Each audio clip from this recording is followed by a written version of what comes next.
right. What is going on, Twitch? Super excited to get in back in the Learjet with you guys and get some pattern work going on. Let's put this over here. Shrink this down. Get my checklist out. And I'm really pumped because, yeah, working on flows, cockpit flows, and continuing to get familiar with the cockpit as well as the power settings actually for pattern work in the Learjet. So I'm really excited for that. And I have the Power of the Pokemon shirt on right now. Let's do it.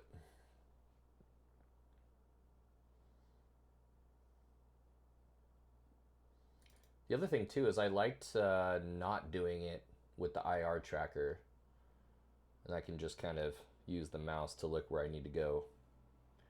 I liked doing it there in Long Beach.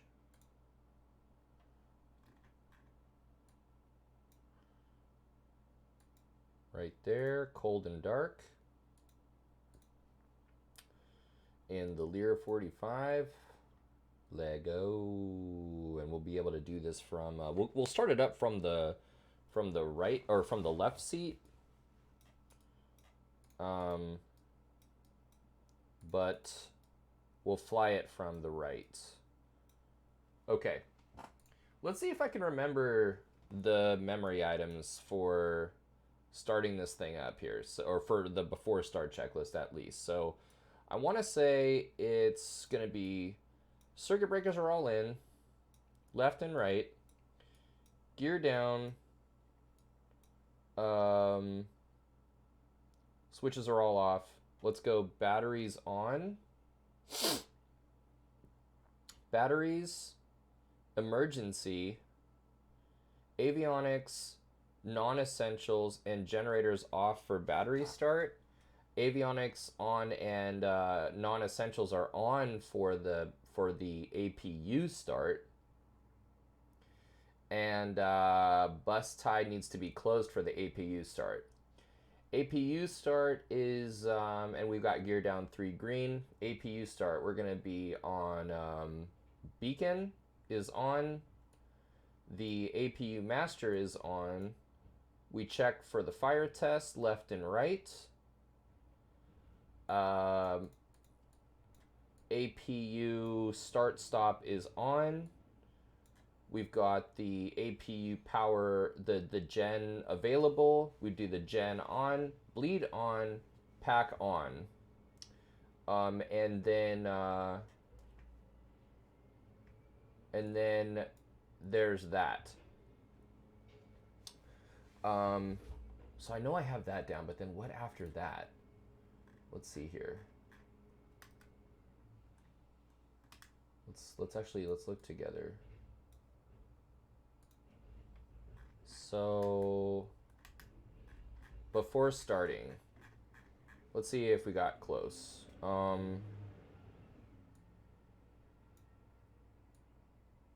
So seat belts, oxygen mask, circuit breakers, gear down, batteries, emergency batteries, those are off for the battery start. Generators off. APU, beacon, strobe, master, fire detect, start stop, gen, bleed, pack, bus tie. Okay, and then the lights and stuff.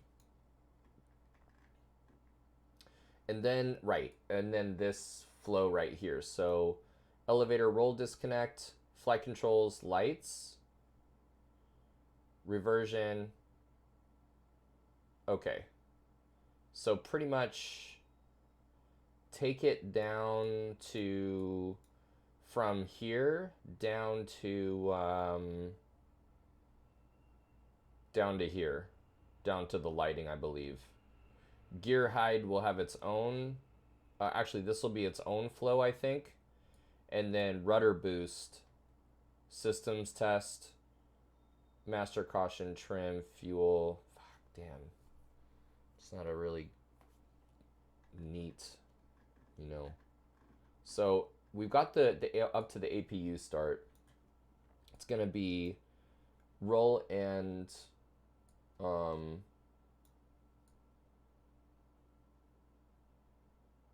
okay. Elevator roll disconnect, flight controls, lights test, reversion, systems, probes, lighting, right? So that's actually easy. These two with the flight controls,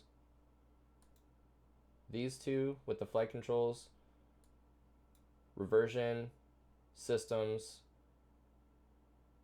probes, lighting. Okay. And actually we can continue to the gear hide as well. Aux hide, hydraulics, emergency, aux hide. So aux hide on, check the B accum, and then boom, and then pack off or on if it's APU bleed. Okay. So that's actually another one too. So number one flow is circuit breakers, gear down, batteries, emergency, avionics off, non-essential off, generators off for the battery start, avionics on, and non-essentials on. That is non-essential, right? That needs to be on. Non-essential as desired, and then off for battery starts. Okay. Batteries, emergency, avionics, non-essential, gens, off. Bus tie is closed for APU start. Beacon, APU master on. Fire detect, start stop is on. APU gen available, boom, gen. Bleed, pack. Check systems and everything. Disconnects, flight controls free and correct. Lights, reversion, systems. Oh,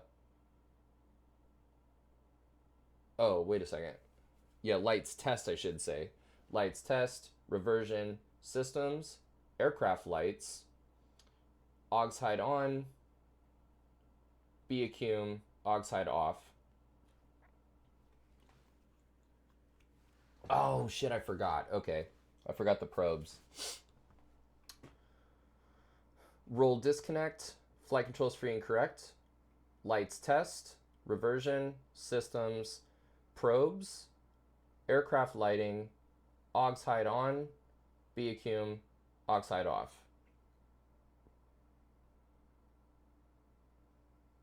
And then pack off, or on if the APU bleed is on. All right. Environmental control, we would set that. And actually in this sim is poorly, we can't set that for some reason. And then, okay. So that flow is here. Lights, up like that. Here, here, here, here, here. And then environmental. Okay. Next flow is rudder boost on. So then we come here after pack on it for the APU start. It's going to be rudder boost on, and then do our tests. So that's easy. Here, right away. If external power APU is not used, start one engine and continue checks with the following switches on. Oh, okay. So you wanna get the one of those gens and on, and then left and right mass avionics on. Okay. So turn the avionics on first. I see. If the APU is not used.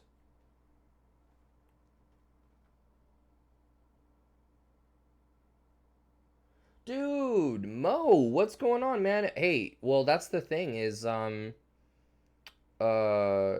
getting myself closer and closer. I've got my you know you know about the 135 place that called me back, right?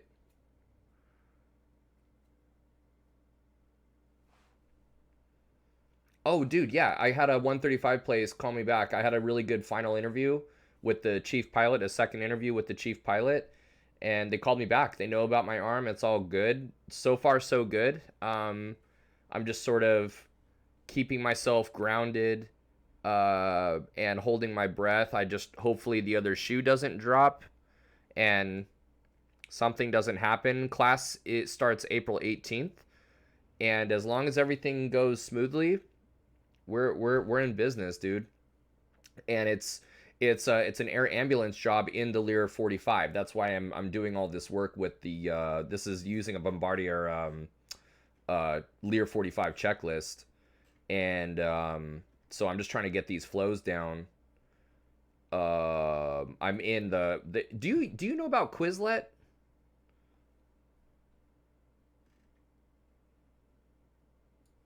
Quizlet's the shit. I don't know if you know about it. Yeah, yeah, Quizlet. So I'm on Quizlet, dude. With I have all my shit. Like going through my own flight training. I have like probably 2,300 flashcards or so that I've made on my own throughout all of my training, between private instrument, commercial, CFI, AGI, the FOI, written exams, oral exam. You know, for the check rides, um, regulations, weather cards, like all kinds of shit. I just like give them to my students at this point, you know. But there's a lot of publicly available cards, you know, decks that people have made for these aircraft too. So I'm all up in the Lear 45 memory items, limitations, or the oral portion of the check ride for systems, um, one part 135 and op specs. I made those ones. So I've just been going to town, dude. Getting ready for the April class.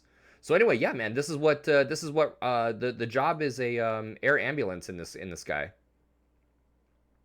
And figure what better way to become acquainted with the airplanes than to sit in it and work through the flows this way, you know.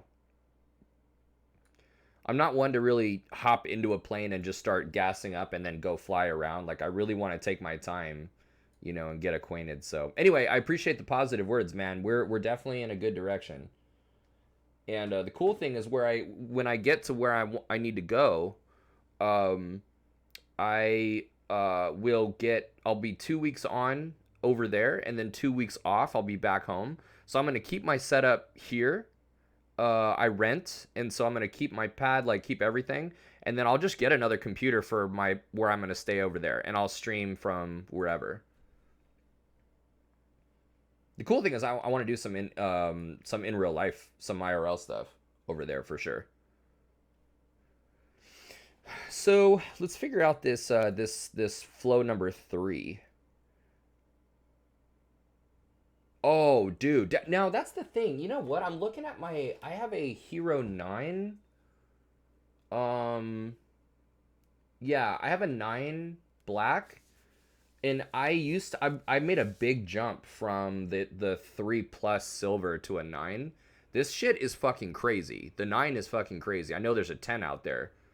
Um, I I think this has a live, like a streaming capability, right? Do you know about the GoPros? This has like a live mode on it. I don't know what, you know. You know nothing about it. I'm gonna look into it because I'm with you. I want to share it. I want to share it with people, and um, you know, obviously assuming that it's within the regulations or the company policies or whatever. But um, air ambulance, what's gonna be crazy is like 2 weeks on, 2 weeks off. Um, Pretty much. Obviously, there's required rest periods, like based on how much you fly. You have a certain amount of rest that you are owed by regulation, you know. So assuming that I'm not in legal, like in rest, throughout the 2 week period of time that I'm on, basically you can be on call at any time. For air ambulance, people get hurt at all. They're not like getting hurt in like convenient times, you know. So I think the way that it's gonna go is it's an SIC job. So the Learjet is a type certificated 2 pilot airplane. I'll be with the PIC and just running SIC duties. And I think the way it's gonna work. Oh, you said I mean with being an ambulance, I'm assuming you're not flying like nonstop, just like an emergency, but just away from place. Yeah, that's exactly it. That's what I was kind of getting at. Is like I'm assuming that we're gonna get calls at like random times, and we're gonna have to kind of hop to it and go pick somebody up that needs medical attention, either to be flying to an airport where there's an ambulance waiting to take them to a building, or like a helicopter waiting to take them to some other place. Um, and the Lear 45 has some range on it, man. So I'm assuming that we're gonna be flying them to places where they're gonna like Minnesota for the Mayo Clinic, or even out here to UCLA or whatever. And um, and Obviously it's something where they are stable enough to endure an hour-long flight or a 2-hour-long flight. But yeah, it's the setup is going to be, normally it's an 8-passenger cabin with a crew of 2, so a total of 10 seats. It's an 8-passenger cabin. I believe they have that outfitted, like, not set up like that. Like, there's a spot for a stretcher, and obviously some monitors and some whatever. And then I think it's like 4 med techs that will be on board, like 3, 4, whatever med techs to like keep the person stable. It's gonna be wild as fuck, dude. I can't wait. You know, I'm on these aviation like forums on Facebook, and it's weird because like apparently with everybody going to the airlines and stuff, like I don't really want to go to the airlines. I want to stay in 135 and train and teach, you know. So working my way up, but everybody wants to stepping stone to the 121, the airlines. And people for some reason are like, they don't really revere the air ambulance for what it is. Like they kind of look down on it apparently. I'm like, y'all are fucking crazy. I don't know of any more meaningful type of flying, you know? Dude, all anybody is looking for is meaningful, purposeful work.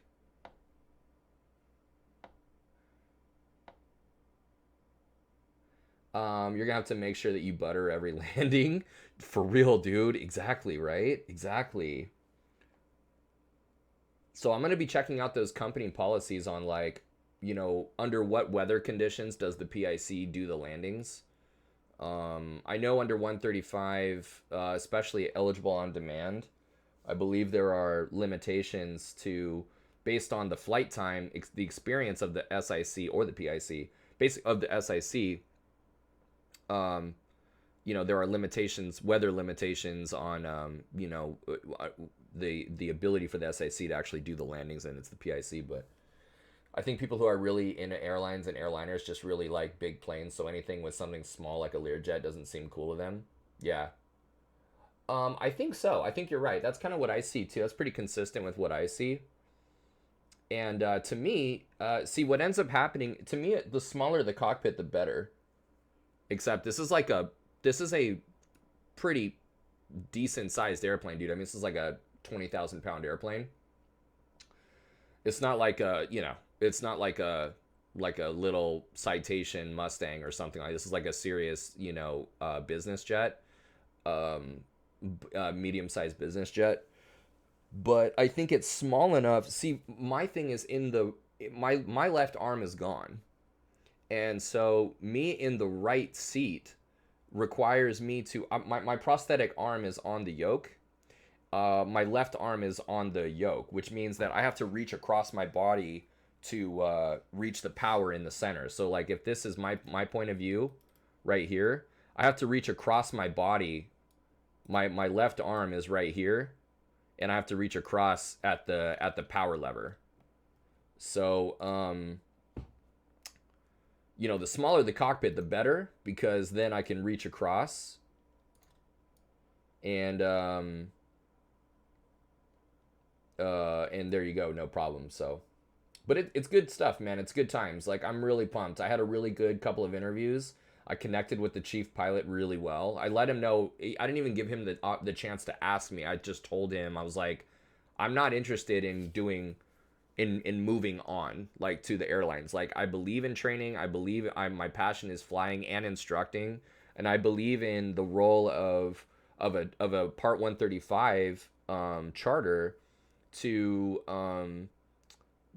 sharpen and mold the pilots that are moving through, that do want to go to 121. It's a responsibility that they have to help, like, prepare those pilots and make them good, and give them good habits, and give them good procedures, and give them, good crew resource discipline, So I think they really appreciated that. I'm like, you will have no problem holding on to me, dude. Trust me.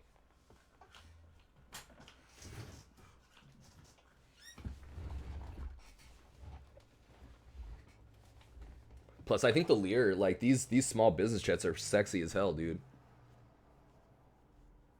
Oh, dude, are you serious? Oh, my man, hold on, wait. Yeah, yeah. So I have this prosthetic arm here. Hold on, wait 1 second.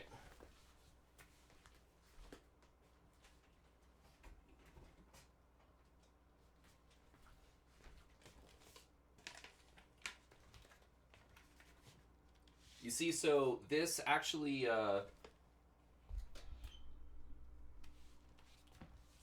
yeah, this it sits on my shoulder, and there's the elbow right there, and there's the hand, and so it actually just like kind of sits. It like hooks onto the yoke. Like, you could take that strap and unlock it. There's like a locking mechanism right there, and yeah, the elbow and the shoulder are jointed and able to be tightened. Um, the wrist moves as well, and so what I did was is I arranged to sit in a Lear 45 in a charter company out of Van Nuys near my house, and I sat in an actual Lear 45, and I put this on, and I sat in the right seat to see how everything fit spatially, and it all works out, dude. It all works out. Um,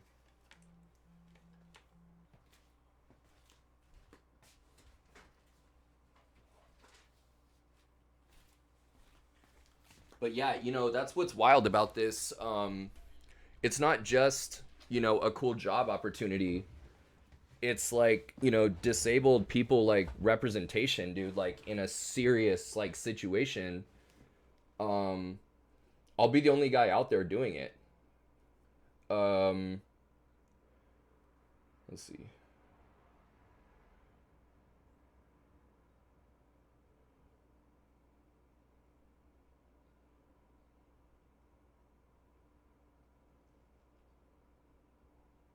Okay. Yeah, I'll be the only guy out there doing it, and it's just so important. I think, like, not just for people in aviation, but just people in general. Like, people will, assuming that I make it through training, and that's why I'm studying harder than probably most people right now, because, like, with it being over a month away, I'm in this to win it, bro. Like, I need to practice in the plane. I need to be ahead of it.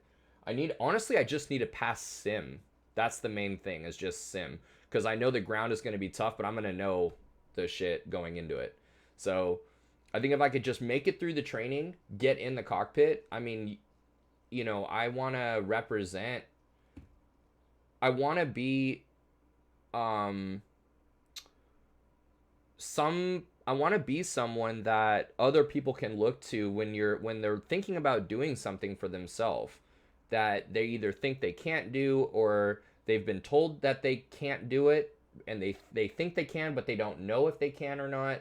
I want them to know that they can do it, and that they can go after it, and that with enough practice. Oh, what's the nature of your disability? Can you I don't even know. Have you discussed that? Was it the hand? Why am I thinking that it was the hand? Is it your hand? I want to say that you born with something to do with your hand?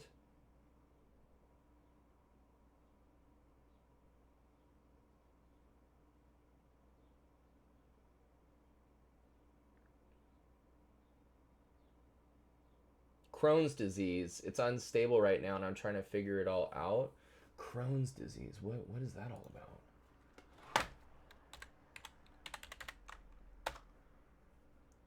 Chronic disease that causes inflammation in your digest. Oh, that's right. Oh, dude, that's right. We were talking before about right.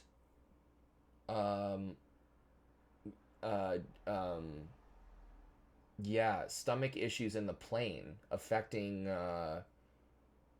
right. Oh fuck, man. Well, leading to abdominal pain. Wow. I'm with you. I mean, I totally empathize. So my situation was a spinal cord injury, and I get weird nerve shit all the time. I have nerve sensations all the time. I don't have as much pain all the time as I used to. Either that or my brain is just used to it. But every once in a while, man, my nerves just I have episodes, where it's bad, and that's another reason why I sim is I'll deliberately sim while I'm having nerve episodes, so I can practice like listening to ATC and shit. Um, but I believe in you, man, and like I don't know like what it takes to get that under control.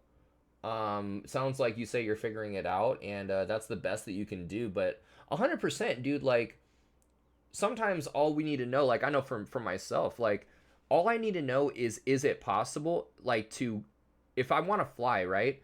Is it possible for me to fly? If it is, then I'll work on the rest of that shit. If I know that it's possible, and that if I could just get certain things under control, then I can practice certain things. Um, it's not like, oh, my efforts will be wasted. And if I know that my efforts aren't going to be wasted, then it's like, oh, dude, like then I'll put in whatever it takes to get there, you know? And absolutely, man. So yeah, no, I fly. And by the way, I fly like this. I don't fly with that arm. My single engine, my general aviation single engine stuff, I don't fly with that arm at all. I fly with one hand. I do not fly with ever since I after my private pilot. So for my instrument, commercial, CFI, double I, no arm. I do single engine or single pilot IFR flying, like real deal IFR flying, no arm. But my multi-engine, I did use a prosthetic arm, and for these, obviously, no joke, like airplanes, like I'm using an arm, my prosthetic arm. But the reality is, all of my thinking and all of my like, I do flight instruction in the right seat without my prosthesis. You can absolutely do it, dude. You can absolutely do it. I'm so glad. I thought you knew that I was an amputee. Yeah, dude, I do it one-handed or one-armed, you know? Yeah. No, keep at it, dude. Keep at it. You absolutely. I've worked with disabled. Not you're not. I don't know if you would consider yourself that a disability, but uh oh, I guess you would. I don't know what if you would view that as one, but I mean it seems like right there, and either way it's something debilitating, and something that not debilitating but something that is in the way. And I think you know it's about adaptation and working through the things that are in the way, and not letting it get the best of us, at least to the to the extent that safety is not compromised and whatever. So yeah, I totally believe in you, man. I totally believe in your ability to do that. I'm so glad. Yeah, I didn't know that you didn't know about the arm. Yeah, respect, dude. Power to you. Power to you. You could totally do it. Okay, let's run through these flows again. We're almost done with the before start checklist flow. So circuit breakers, gear down, batteries, emergency batteries, battery, avionics, non-essentials, gens, bus tie closed for the APU, avionics on, non-essentials on for APU start, bus tie is closed. APU start, we'll go beacon on, APU master on, fire detect, APU start stop, we'll start it. APU gen right there available. APU bleed, pack on.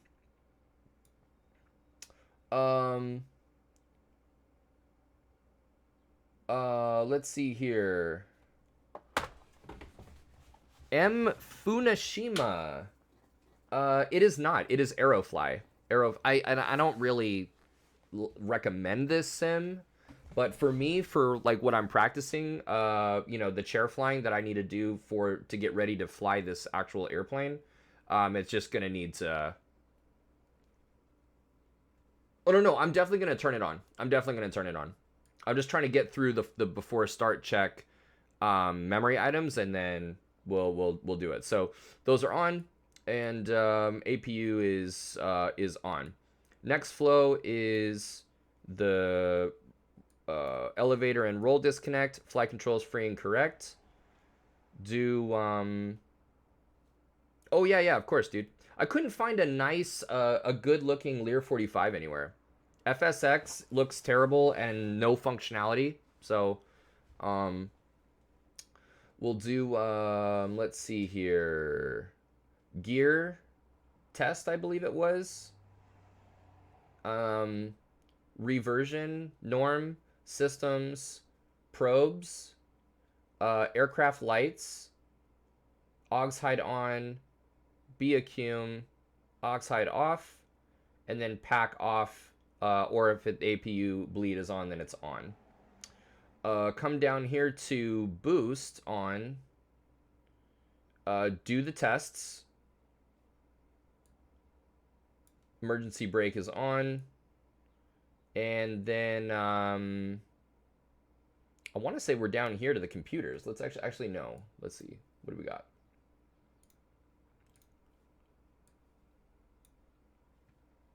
Oxide, pack, rudder boost, do the tests. Oh, what was that one? Lights. Okay. Oh, and then here we are. So master caution inhibit, trimmed, fuel. Yeah, and then computer, sync, and data. Okay, cool. Good. And then starting engines. Sounds good, man. Sounds good. Okay, let's get it going, you guys. Thank you for bearing with me. And I am so I was recently hired. I have class starting on April 18th as a Lear 45 SIC. Yeah, so I mean I have yet to be, but I mean yeah, as of right now I'm a new hire for a Lear 45 air ambulance. But I am a real pilot, and obviously, and I'm a flight instructor. Okay. All right, let's do it. Circuit breakers are all oh shit. Circuit breakers are all in. Gear down, batteries, emergency, non-essentials off. These are all off for the battery start. Gens are off. Yeah, are you a pilot as well, Funashima? And disconnects are stowed. Flight controls free and correct. Okay. Test the let's see. Oh yeah. Flight controls free and correct. We've got oh no, we didn't do the APU start. Yeah, so APU start. These are all on. Beacon is on beacon. APU master is on, or would be on. It doesn't have the APU right here. APU master on. Fire detect. Engine left, engine right. APU start, APU gen is available, and on, bleed, pack, and then we got the APU on. Oh, dude, nice. Where do you teach out of? It's always really cool to have another the CFIs that tune in. Okay. So disconnects, flight controls free and correct, reversions, systems. We've got the Baccum 3000. We've got fuel. Okay, cool. Systems. Probes are off. Beacon is on. And Og's Hide on. And Baccum is within limits. Og's Hide off. You're from Brazil. My school is based in SBP. Oh wow, cool man. Are you in Brazil right now? SBPR. Is that the code for you? You guys are Sierra for Brazil. We're Kilo over here.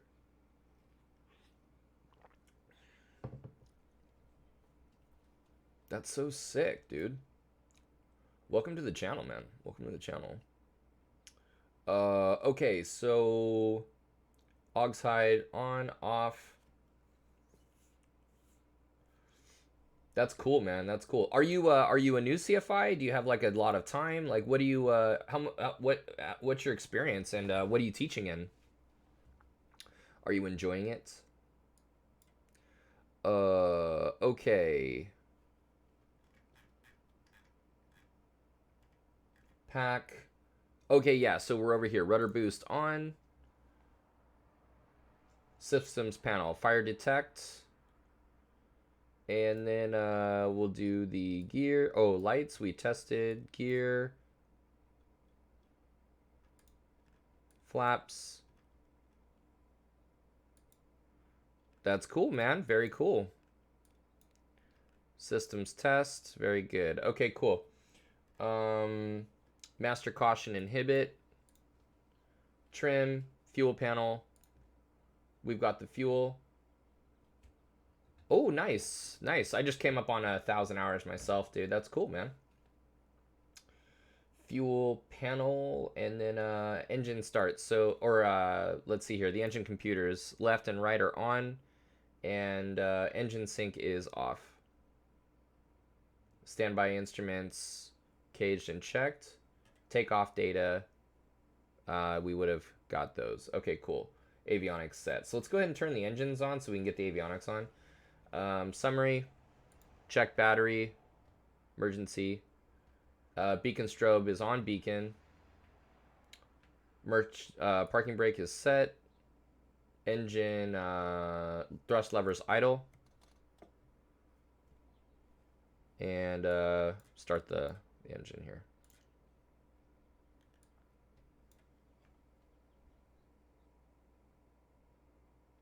All right, we've got an N2 on the rise.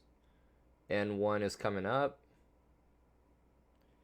Main hydraulics is rising. Pressure and temperature look good.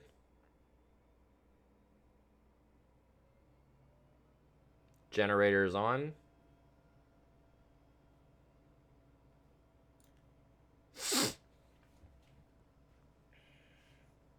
We got the main hydraulics and a cum in the within limits. And we'll start the other engine.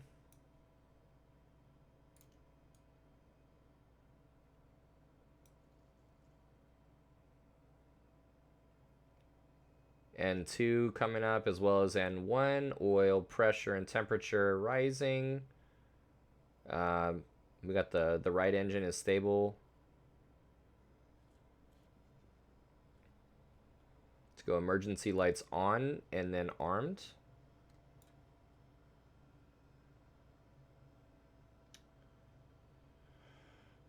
Pack off, or if it's APU bleed is on, we'll leave that on. Anti-ice says required APU bleed off. pack on.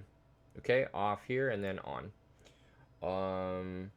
A bleed air system, APU bleed as required. Emergency pressure check. Let's go avionics left and right on. Circuit breakers. So before taxi check, circuit breakers are in. Volts, battery's looking good. Left and right windshield. These probes. Wait.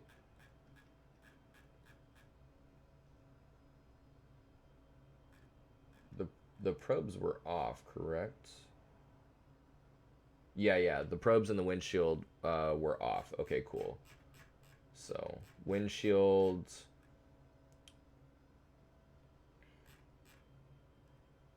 Yeah, left and right windshield on.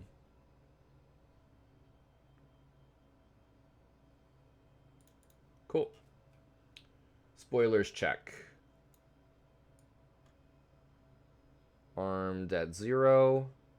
60. Should be 60. This is 57.3, but there's your... Oh, shit. Here we go. Pretty nice airplane, dude.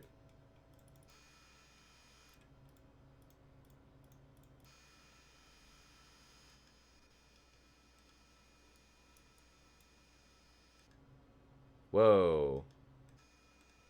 Kind of trippy. Okay. Spoilers. Flap set 8.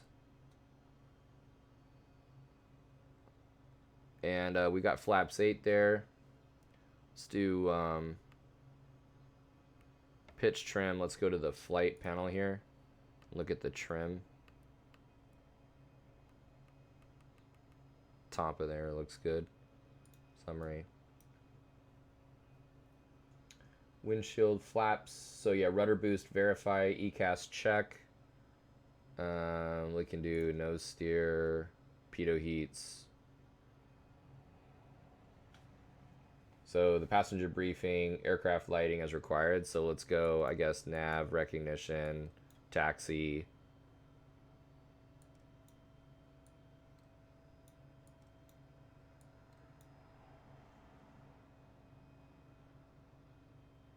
And the nav. Interesting. Okay, cool. No smoking belts. Nose steering on. Hydraulics look good. Flight instruments checked. Thrust reversers checked.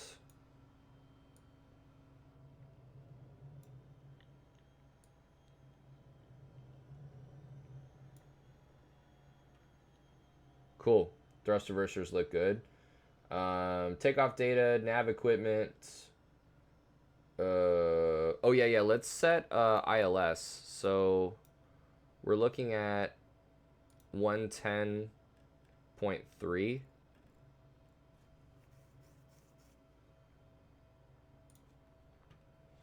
And then on a 3101. Oh. 301. It's a 301 heading as well, I suppose. Cool. Flap set. Crew briefing. High flow. Off. Okay. Radar. Wing stab. Nacelles. As required. We'll hit those holding short of the runway. And then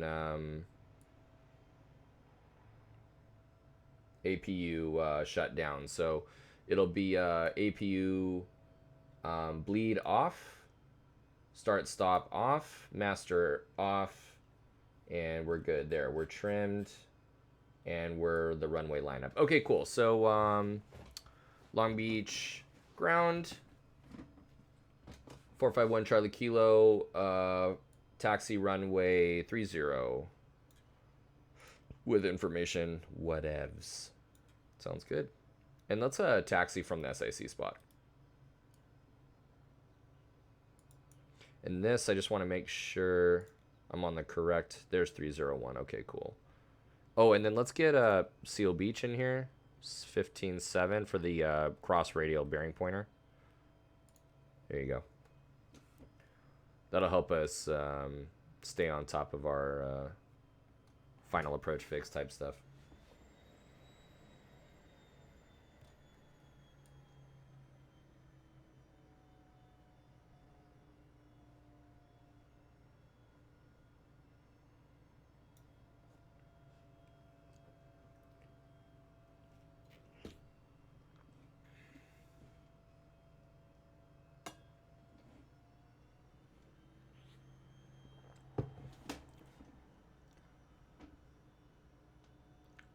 Apparently, from this point of view, when you have the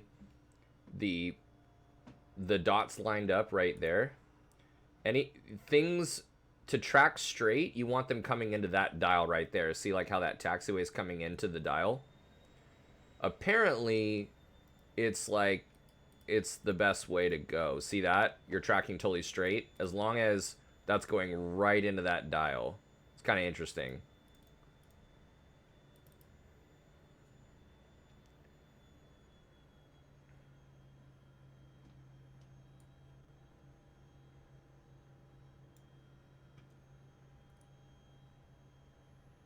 Funishima, what are you teaching in?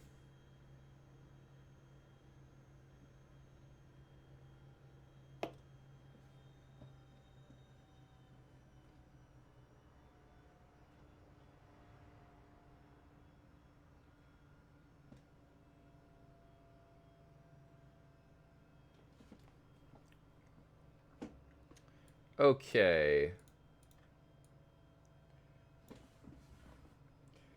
Transponder set. Left and right probes. Let's go probes on. Recognition on and taxi lights on. Mostly VFR to privates. Dude, I love it, man. That's awesome. Yeah, instructing is really, really, really cool, man. It helps keep us sharp, you know. Keep us sharp. Beacon strobe on strobe. Very good, man. I love to see that you're doing that out of Brazil. That's so cool. I imagine some really beautiful cross countries that you can do. I teach in Southern California. I do my flight instruction in Los Angeles. Imagine that airspace. But yeah. And the Learjet job is in Michigan. So like in the northern central northern area of the United States. But yeah, right now I'm based in Los Angeles in teaching there. So yeah, IFR in particular, IFR here is pretty batshit crazy. But it's good. It's good to keep you sharp for sure. Beacon strobe, Augs hide on. APR is armed. Read about that the other day. That's interesting. And ICAS, nothing up there. Air emergency parking brake. Okay, cool, gotcha. All right, we have the. That's definitely one of them. Yeah, phraseology is for sure one of the tough ones. I would say because everything is so quick, everything is very quick paced here. I would say checklist discipline is one of the hardest things to teach because other than communication, obviously, because it's really easy to get overwhelmed. And when you're overwhelmed, like your checklists just go out the door. So, we teach memory items and then written checklist, verify compliance. But even then, it's tough. It's pretty tough. But yeah, phraseology is pretty serious, especially because you're on with some controller usually all the time. Usually all the time. So you're rarely not talking to somebody. Okay. Clear for takeoff, runway 30451 Charlie Kilo.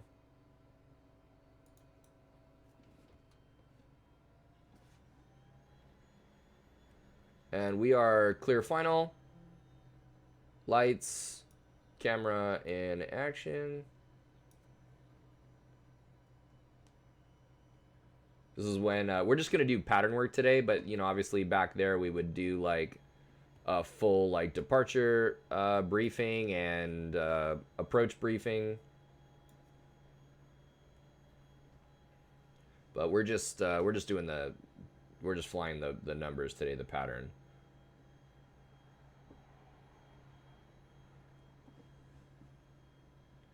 All right, we're gonna sit here and let them spool up.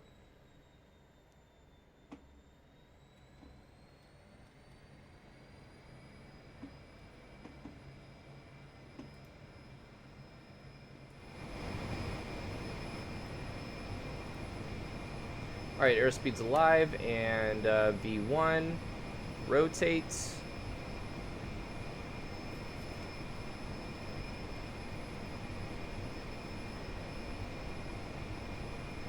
Wow, that trim was not good. All right. Positive rate, gear up, flaps up.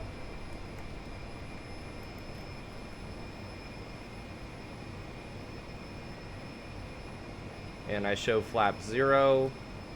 Let's back that power off. Gear up, flaps up, yaw damper as required.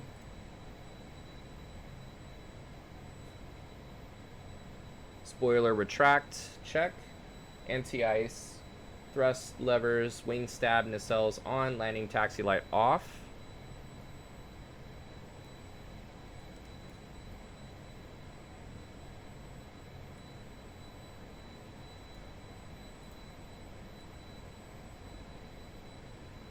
There you go, sorry guys.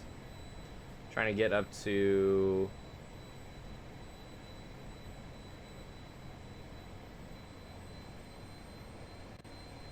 There you go. We'll get up to 2,000.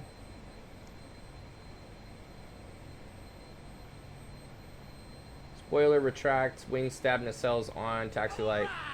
Thank you so much for the follow. Thank you, thank you. Ignition off, APR off.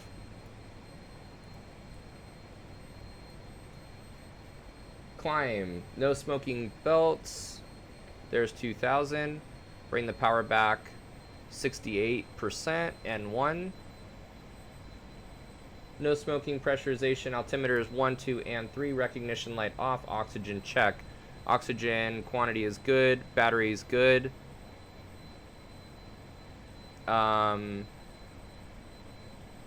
Hydraulics are good, cabin altitude is good. Okay, systems checked.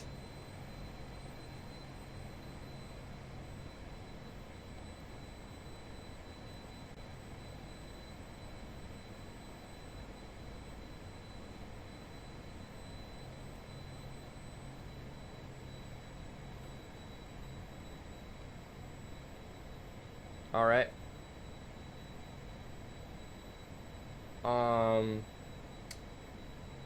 Pressurization, engine, yeah, descent. Pressurization checked. Anti-ice, wing stab, and nacelles on. Altimeters 1, 2, and 3. Recognition light on. Passengers briefed. Smoking belts on. Fuel quantities balance checked. Landing data 19,000 pounds. Approach is 132. VREF is 122. 20 Celsius outside at 19,000 pounds. Sea level is 2,700 foot. Length. Let's slow it down for flaps 1. High flow is off.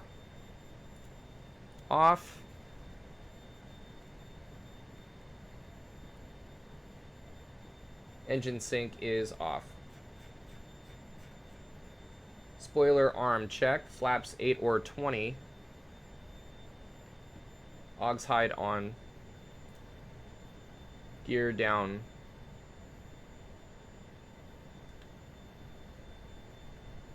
And we are below 200. We're just going to go put flaps 20 in there. And start working our way down to 1,600 feet for the glide slope intercept.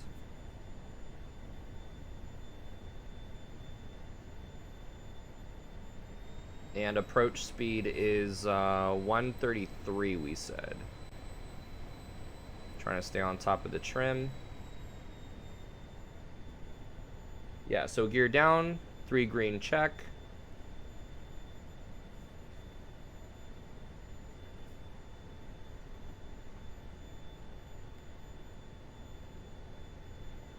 I'm waiting for the bearing pointer on the number 2, on the bearing pointer to be, there's 1,600 right there.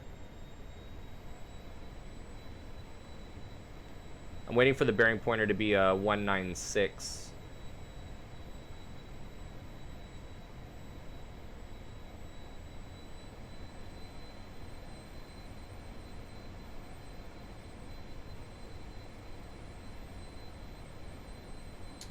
Flaps down. Yeah, gear down, taxi lights on is required, flaps down. Okay, and then the go around.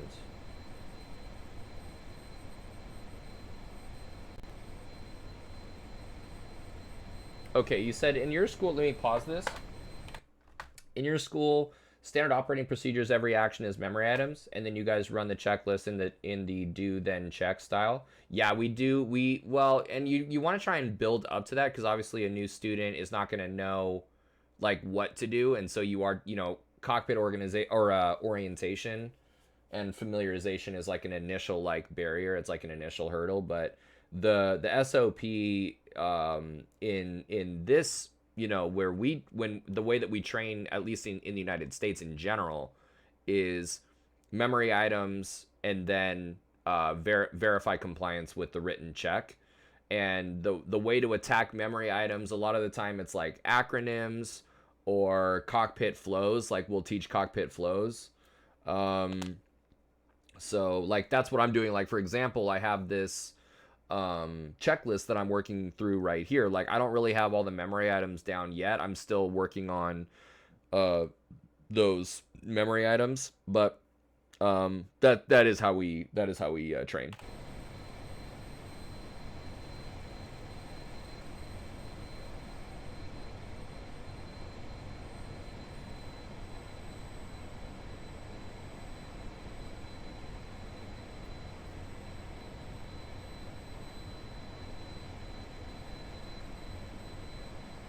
Yeah, I still need to the critical ones like in flight. I don't think, I mean obviously like with more time I'll have them memorized, but I think the ones that you want memorized, you want to get the airplane started up quickly, So I've got that before start checklist down pretty good, and the engine start. I think.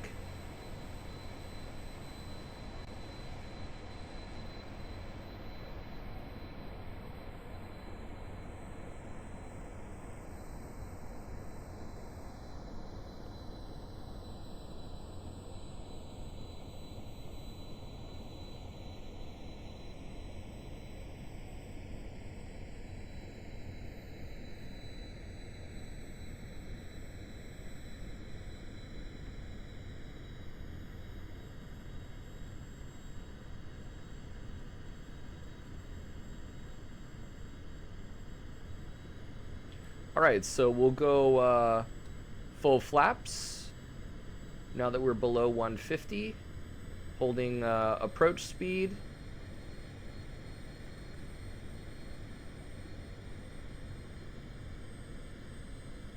And then it's going to be glide slope intercept.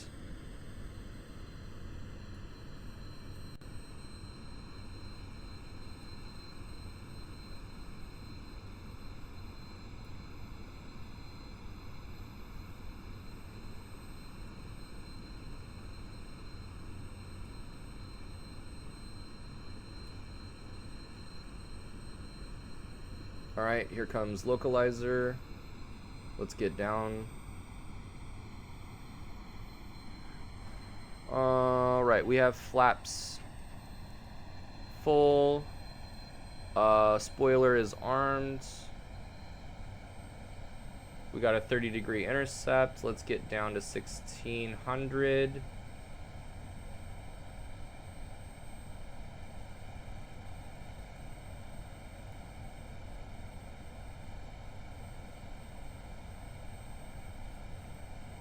Dude, we're high.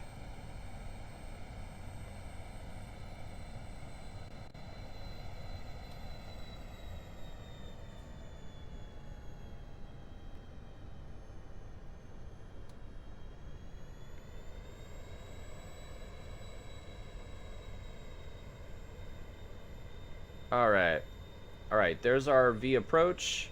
We're going to maintain 1600 for glide slope intercept. Oh, let's get our approach speed back.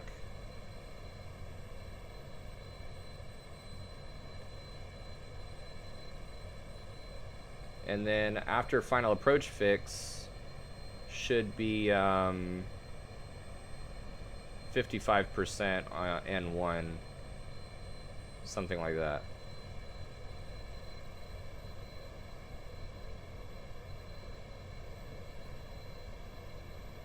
All right, we got 133, 1600, coffee.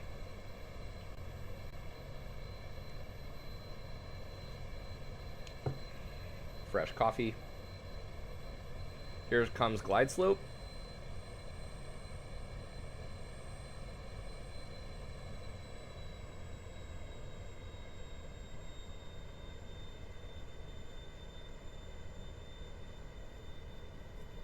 Let's get it back to 56 or so.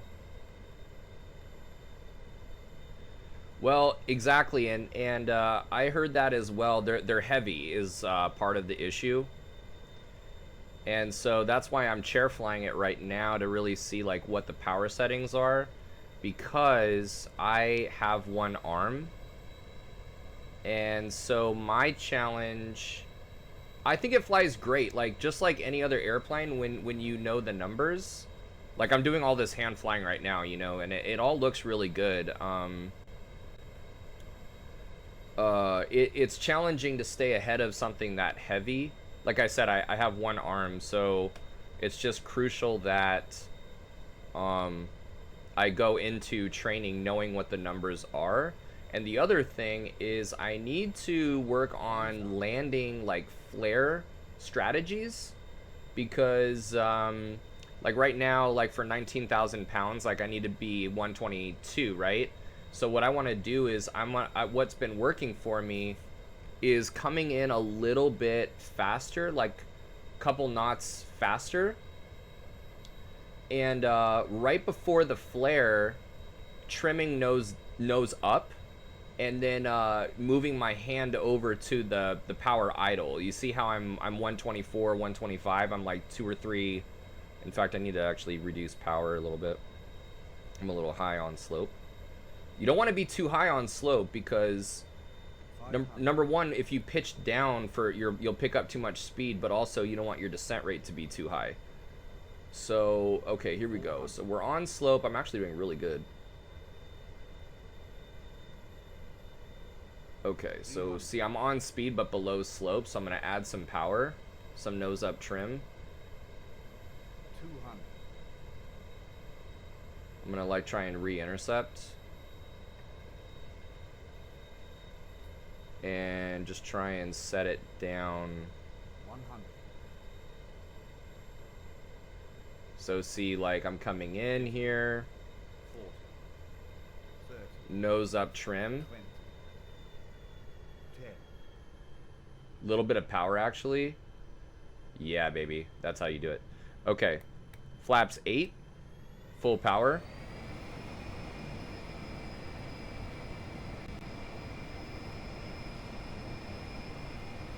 Butter, baby. Positive rate, gear up. Flaps up. Go around check. Autopilot disengage. Thrust levers take off.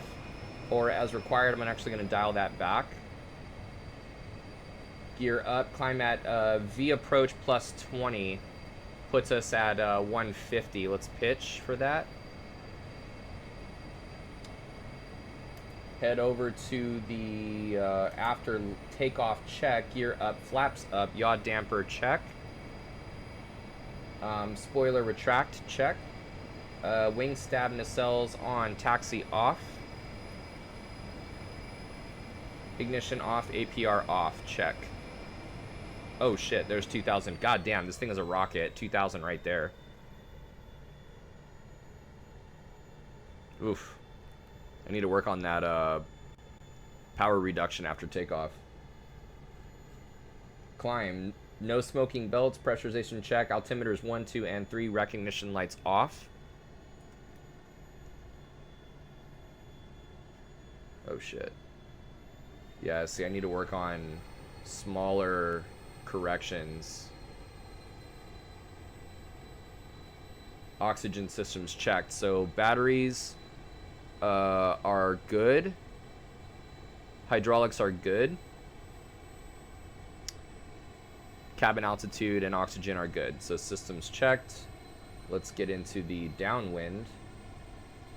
So I really like that too, where it seemed like a little bit of power, since I was actually a couple of knots low, below. A little bit of power actually helped a lot. Cruise, pressurization, fuel, engine instruments checked. We're looking good.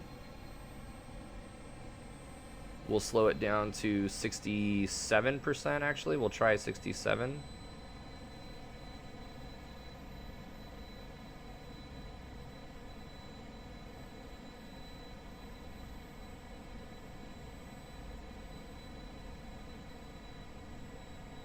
Descent, pressurization, anti-ice, wing stab, and nacelles are on. Altimeters set 1, 2, and 3. Recognition light on. Passengers brief. No smoking belts. Fuel quantity. See, I'm really fast in here though, so I think 60% maybe.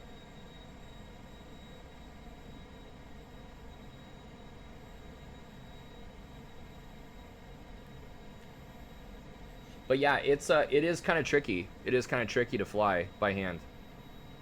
Landing data, 19,000 pounds. V approach is 132. Ref is 122. Briefing is complete. High flow off. Engine sync is off.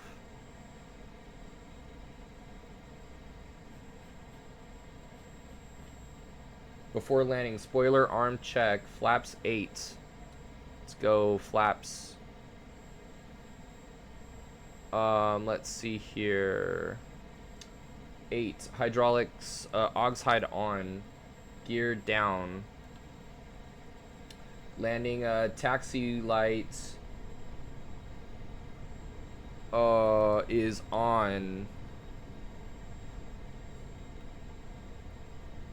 Let's see here. Yeah, it does like that 60%. 61 maybe. Flaps down. Actually, let's go flaps 20. Now that we're below 200. And we'll keep it 60, like 5% or 60, yeah. Yeah, there we go. Okay. And we're good. We have some time to go now in the downwind. Let's try and keep it 150. So what is it? 70%. Flaps 20. At level 2,000 feet is 70%. Okay, cool. That's good to know. Pause and tend to the chat. So, do I have any restrictions as a pilot with one arm? I legally do not have any restrictions. So, I have first class medical, and I have no limitations on the medical. There were some things that I had to do prior to my solo. But yeah, I'm good to go. I actually recently, before this, I go to this job, I had to make sure. I've qualified for first class medical before, so I wasn't worried about it. But I did recently pick up one. But yeah, I actually have no no limitations on my medical. It's kind of crazy because my whole arm is gone. Yeah, see here. Yeah, totally like full arm is gone.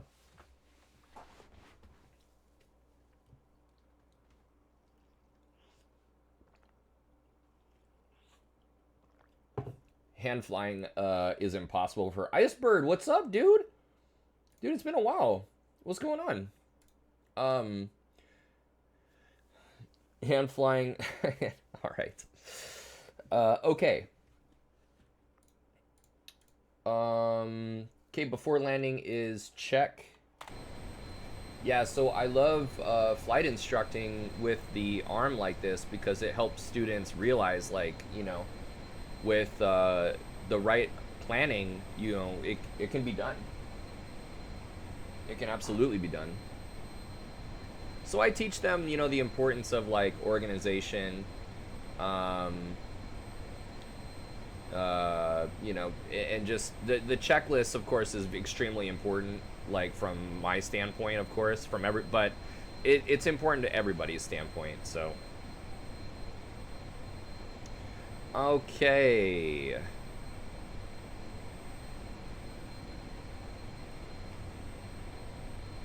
Oh, you did paragliding, dude? Oh wow, yeah, paragliding. That seems fun.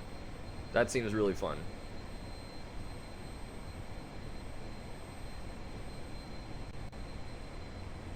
That sounds really fun, actually. I don't think I've ever. Yeah, I've never tried that. I don't think.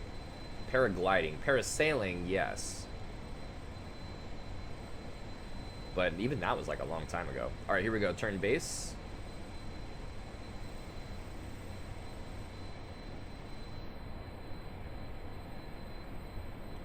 Dude, Max, what's up, man? What's going on, dude?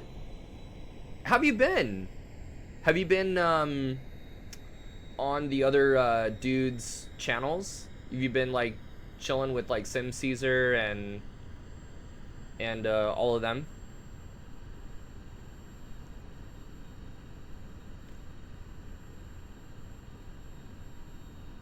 Let's start slowing down to 130, 133. Working a lot. I'm glad to hear it, dude. I'm glad to hear. Are things progressing? Like, are you finding that good? Your design, I'm assuming, right? You're doing your it's your the design. You're saying you're finding good work in that area. All right, full flaps.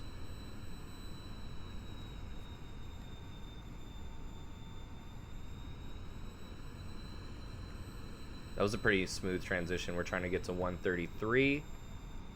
Here comes the ILS.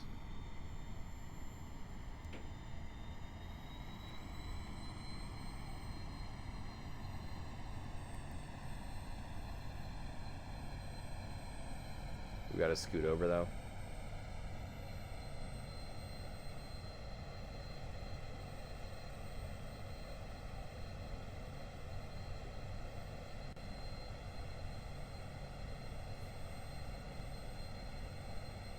I'm so glad to hear that you're doing good, man, and that you're working. I was thinking about you, dude. Like the other day, just being out with some students. I was out in the Riverside like area.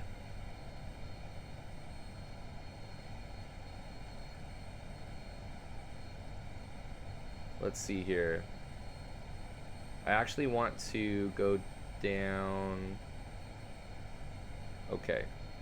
Okay, pause. You said I'm just flying with Captain Arash Monday and Wednesday when I can, but too much to do lately. Oh, not in real life. Are you talking about in real life? Captain Arash in real life? No, because he doesn't fly. So you're talking about on stream.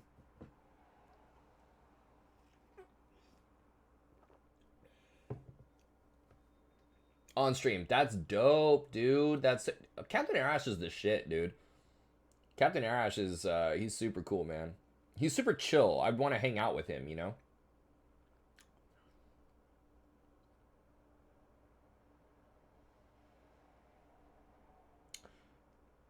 Oh wait, hold on.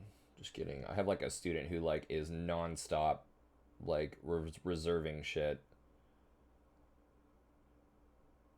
And she's like fucking up and like reserving, and like it's just my fucking phone keeps going off. It's like, make a choice, lady. Uh Icebird, do you need a special plane for flying, or can I manage to use the yoke stick and the throttle? No special airplane required at all. I have learned through years and thousands of hours of sim to stay ahead of the airplane. Really, staying ahead of the airplane is not the issue. It's staying ahead of the students that are, that's what you want to do. If you're ahead of the student, you're well ahead of the airplane. But yeah, dude, I can manage. I can manage no problem. I flight instruct from the right seat. It's all about power and power management, and just knowing what, cause and effect, what a power change is going to do. And I do it. I even do my single pilot IFR flying. When it's real deal, I do that one-handed. I go out there in the IFR weather, one-handed, no problem. Okay, I'm in a good spot. I'm gonna pause here. How do you deal with rough air? So, are you in cruise? Really, it's takeoff, cruise, and landing, right? So in the takeoff phase, if I'm taking off in rough, I'm assuming you mean turbulence. Yeah, rough air. You got to make sure that the approach, just like any other pilot would. You have to make sure your crosswind correction is in there. You need to make sure that the throttle is forward and stays forward. For me, if I need to take my hand off the throttle to hold in crosswind correction, then there you go. I kind of go back and forth, but I do make sure that the airplane is trimmed perfectly so that if I do need to come off of the yoke, it's not, that big of a deal. I'm not taking off in any hardcore turbulence in a GA airplane anyways. I'm not taking off in any severe turbulence situation. And really any light to moderate, turbulence, it's pretty manageable. I mean, but you just need to get off the ground and climbing, and then, and just making sure that the crosswind correction is in there. I do use my feet a lot. For example, if I'm making a wind correction angle, I actually use my feet to point the nose where I need it to go, while I use my hand to write down a clearance or whatever. But and then landing, what I do is I make sure again that the airplane is trimmed. I come in just like any other pilot would with partial flaps, and I'm already on the backside. I need to be like 123.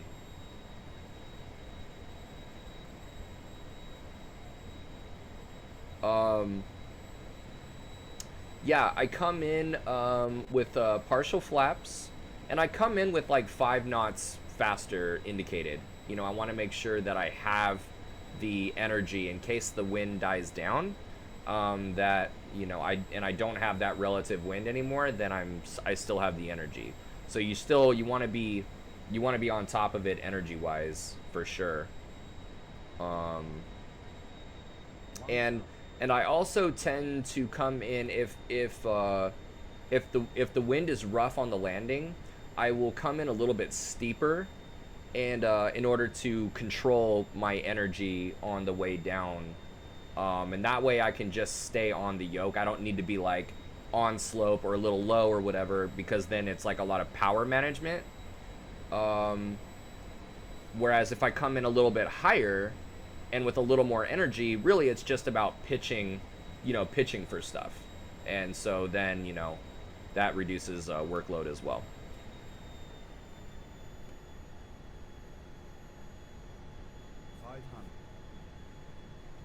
Okay, here we go. 400. All right, there's the glide slope. 300. See, I'm slow again. So I think, and yeah, I definitely need to pick up speed.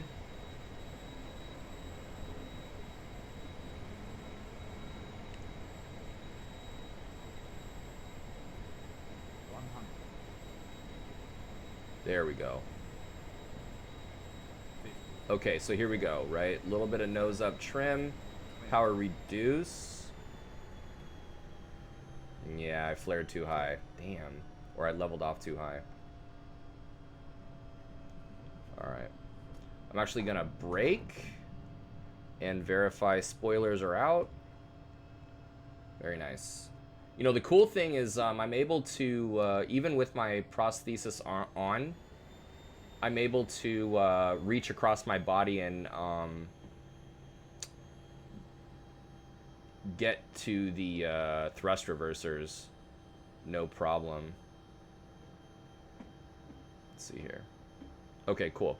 Yeah, this right here, when I have my prosthetic hand on the yoke right here, I can reach all of this no problem across my body, and I could even like pull the thrust reversers back. No problem, you know. Oh my god, dude, this chick, man. Fucking hell. What?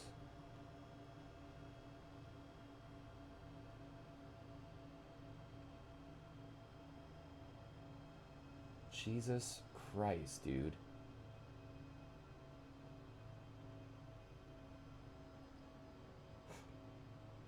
Um...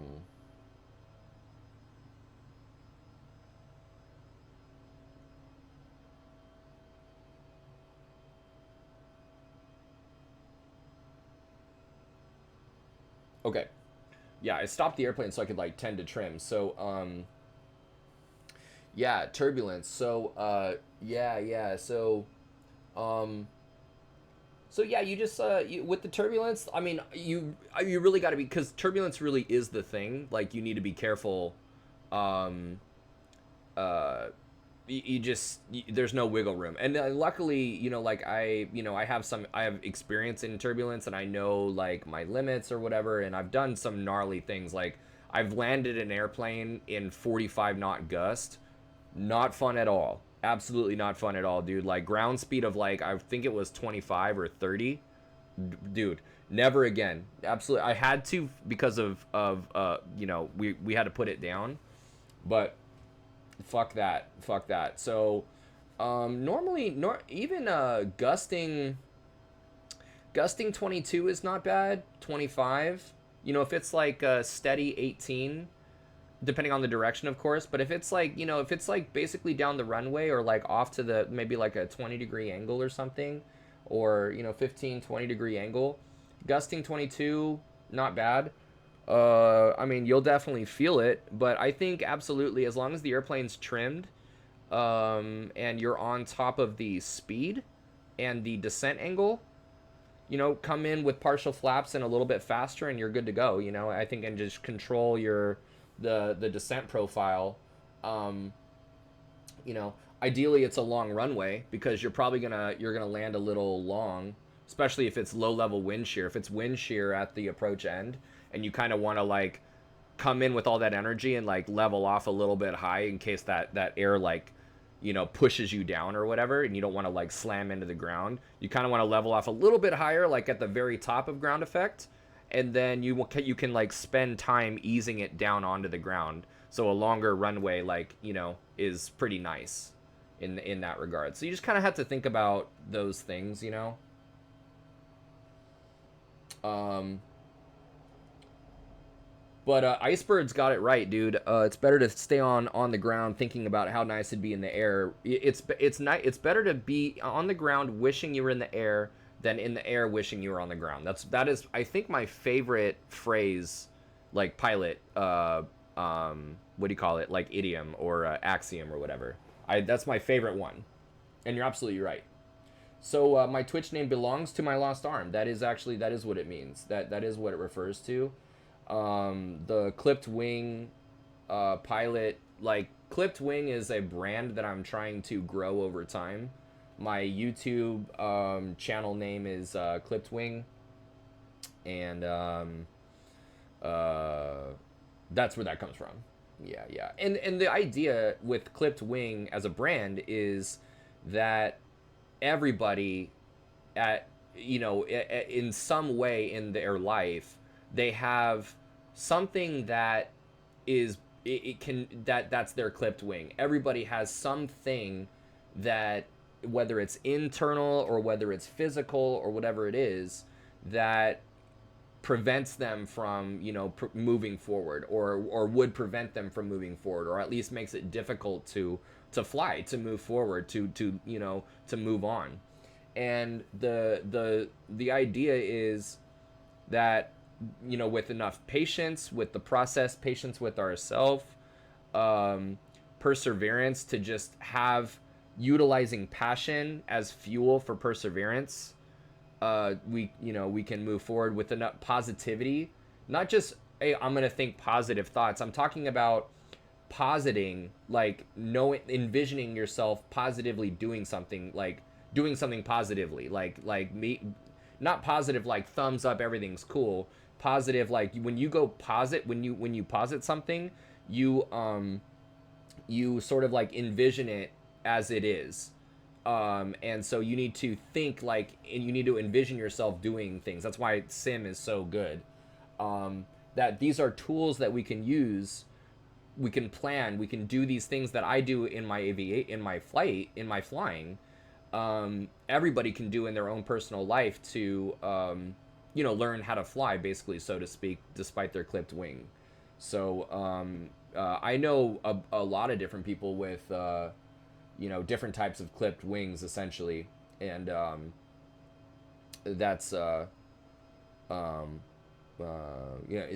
it's something that I think clipped wing, how to fly with a clipped wing, implies like adaptation and a level of acceptance, but not such that you accept and give up on something. You accept certain things, but you realize, like, once you start trying to adapt, there are a lot of things that are actually in your control that you can do something, about your circumstances, But oh, dude, you said insane job. I really appreciate it, dude. Yeah, yeah. In fact, I'm gonna restart this so I can. This sim is whack, dude. It doesn't let you refuel. So I'm gonna come back here to Long Beach, cold and dark, and I really appreciate that, man. Yeah, like I feel really good. I feel really good about the plane. I feel good about my control of it.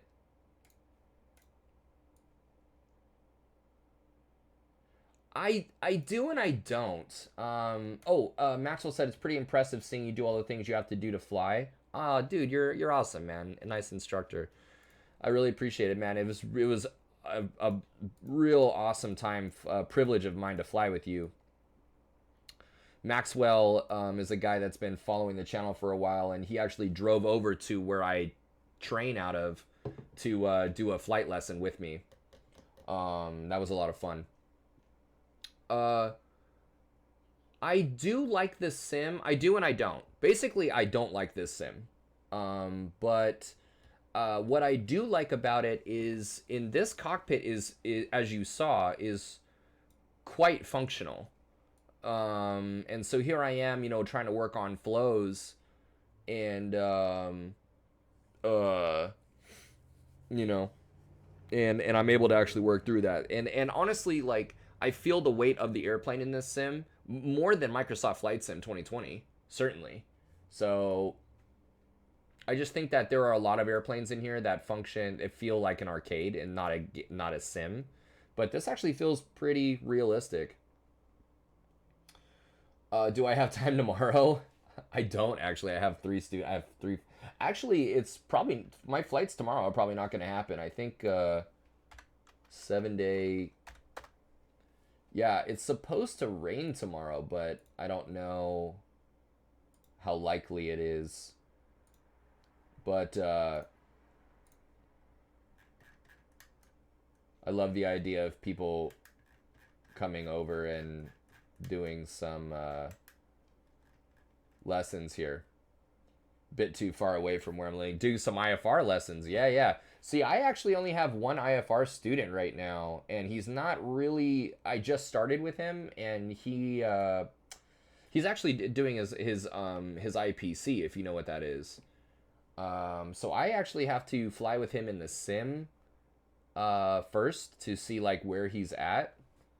But tomorrow might actually be a good day to do a flight with him. Now that you mention it.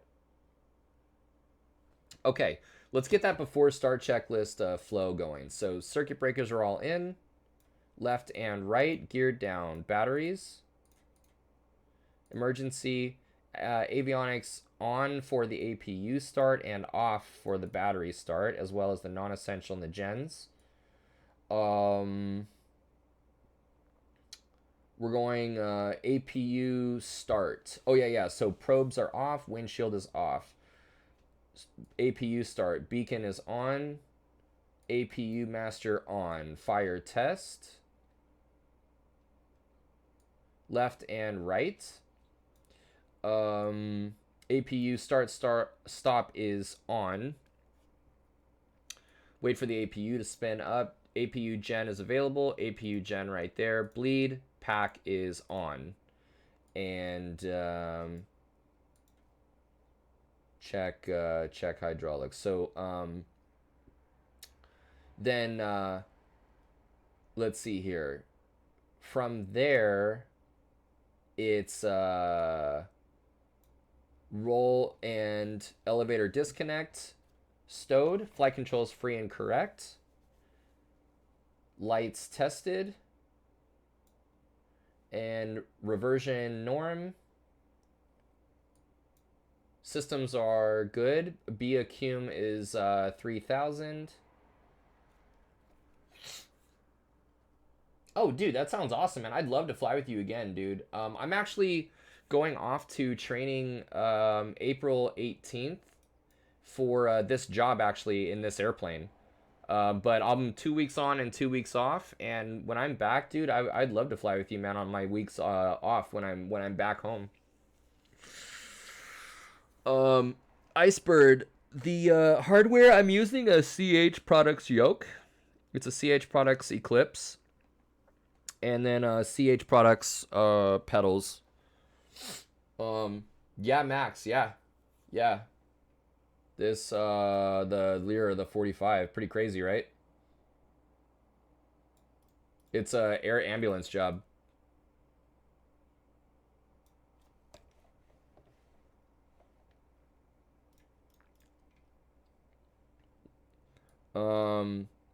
Okay, so stowed, lights, reversion, norm, probes, aux hide on, BACUM 3000. Sounds good. Oh, dude, thank you so much, man. Thank you. Yeah, I'm studying hard, you know. Rudder boost on. Test gear, flaps, ADC.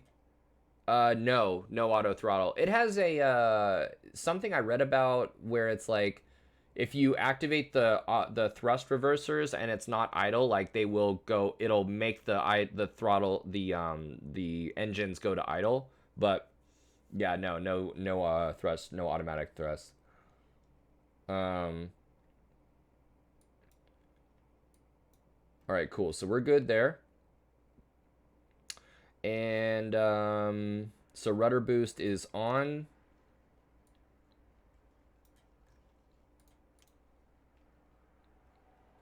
High flow is off.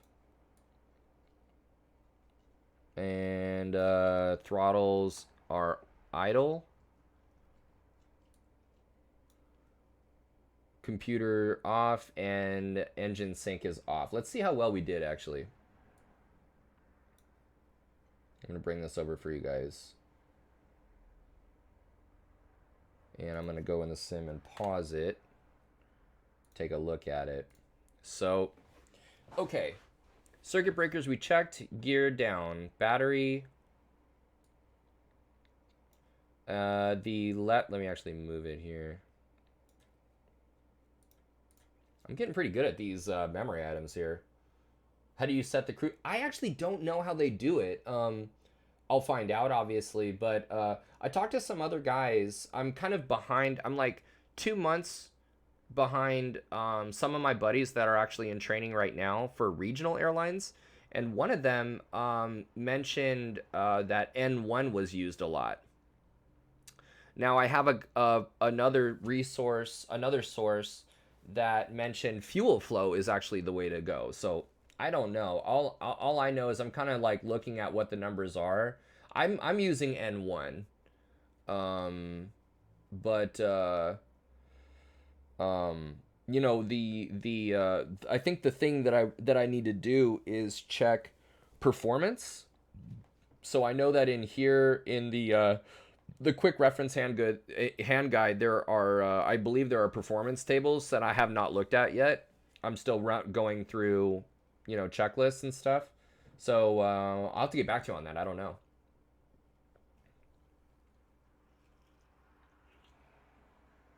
But yeah, like I said, the other guy I was talking about or talking to, they use N1 apparently. So gear down, left battery emergency, avionics non-essential gens are off for the battery start, APU start. Um, yeah, exactly. Like I think it's super similar to GA where, um, like, you know, you have a power setting that, you know, you have one reference. You know, if it's like a constant if it's like a complex aircraft, you're setting manifold pressure and RPM together. If you're IFR, if you're like on a glide slope, you want to maintain your speed on that glide slope, then you power controls descent rate. That's also what happens in this plane. So yeah, it's pretty similar. It's just knowing what the numbers are. Honestly, it's nothing really, and you just need to stay on top of. You can't have your airspeed be like 10 or 15 knots slower and then oh now it's fast and now you're pulling up, and you have to make really quick and small surgical changes. So beacon strobe, master, fire detect, start stop, gen, bleed, pack, bus ties. Bus tie I would think would be up here though. um okay, disconnects, flight controls, lights, reversion, systems, probes, windshield off, aircraft lighting off. Aux hide on, check the pressure, aux hide off, pack off for battery, but on. I thought it was like an airliner where you need to keep changing the power to have a constant airspeed. Yeah, I don't know. And I'm also not trying to speak out of turn too. Like there's a lot for me to learn, you know.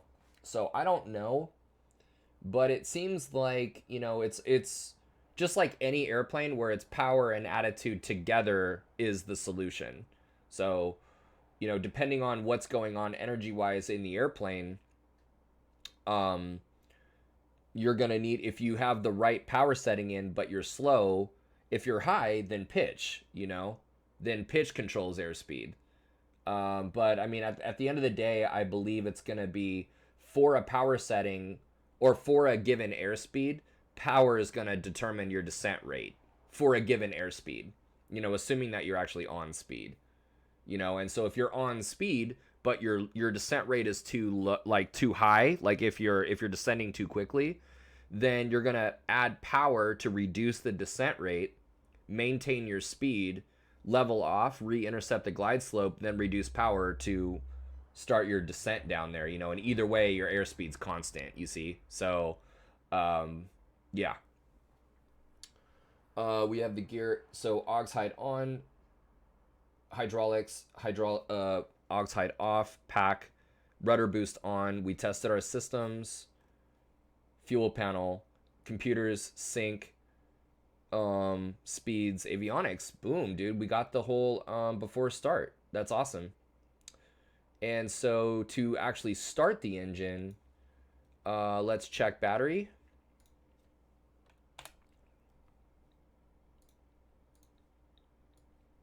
Yeah, that before start checklist is a fucking doozy, dude, to memorize. But it actually doesn't. It actually makes a. It makes sense the more you do it, actually. Um.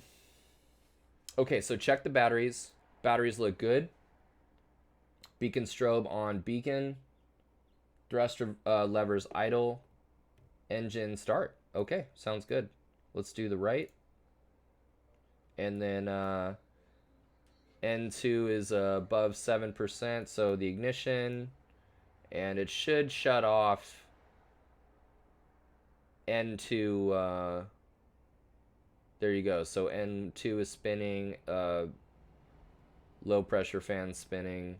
Pressure, temperature is good. Fuel flow. Volts. And generator. Avionics. Let's go. Hydraulics are good. Battery's good. Let's go to the other side.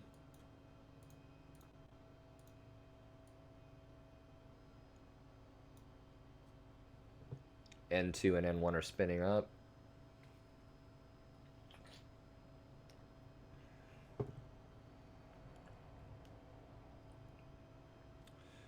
Pressure, temperature, fuel flow.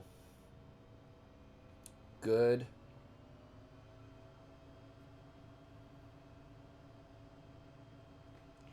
All right, generator on, avionics on. And then emergency lights on and armed. External power. The APU is on in theory right now, so the pack should be on because the APU would be on. And anti-ice check, APU bleed off, pack on. Okay. APU bleed is required. Let's shut down, I believe, when do we shut down the APU? Oh, before takeoff. Okay, so we keep the APU on, I guess. So before taxi, circuit breakers, batteries look good. Windshields on. Spoilers checked. So we've got... Oh, that's cool. I could actually just click it. Oh, that's nice. So arm at 0 and pull that back to 60. Good. Flap set 8.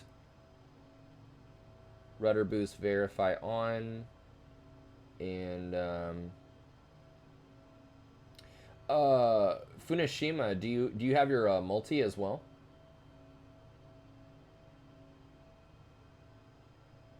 Passengers briefed. Aircraft lighting on is required. We got nav. Let's do taxi. No smoking. It's going to be nose steering on.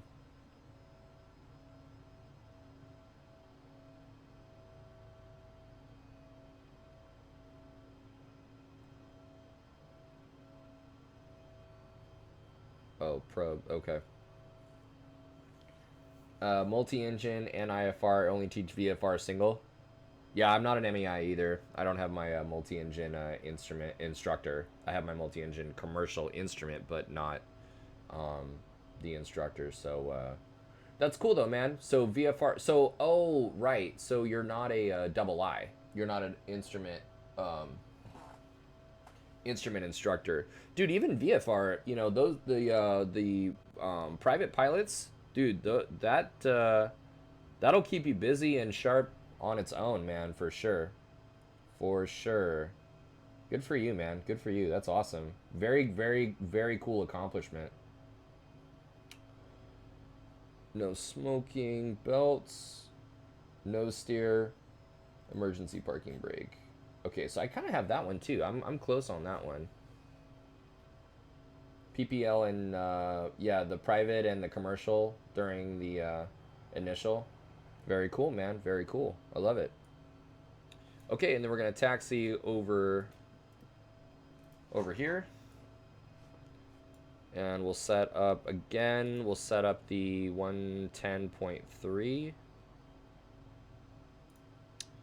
with 115.7, and then nav.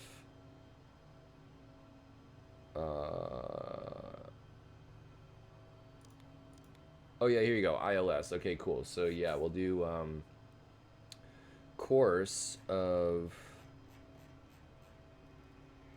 301, bearing pointer from VOR2. CFI is the only one rating. We don't have a CFI 2. Oh, got you. So if you what do you need anything extra to teach the instrument rating? As a CFI, do you need like you don't need anything extra? You don't even need like in order to teach IFR, you don't need you need to have I see. I see. Oh, okay. That's pretty cool. So you need the IFR experience. That's pretty interesting. I like that a lot. I like that you need the experience. 50 hours PIC IFR. Wow, that's cool. And so once you get 50 hours PIC IFR, is it like an endorsement from somebody that verifies, or you just kind of, you just kind of go honor system, I guess, off of that, or? I see. You're saying yes, you do need an endorsement that someone certifies that you have done the 50 hours or whatever.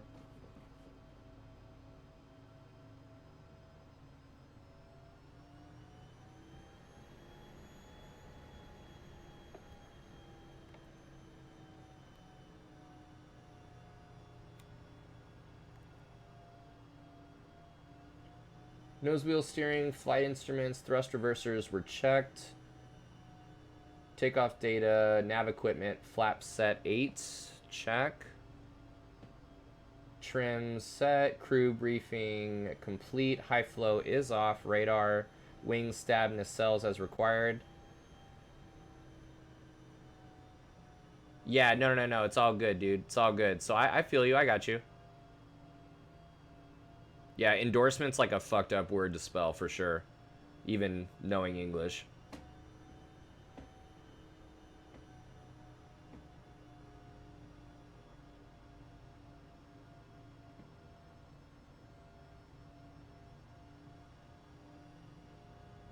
And you need an extra 20 hours in multi to teach. Oh, so there's no additional multi-engine either then. You could be a CFI, but with enough PIC time, you can teach in the multi.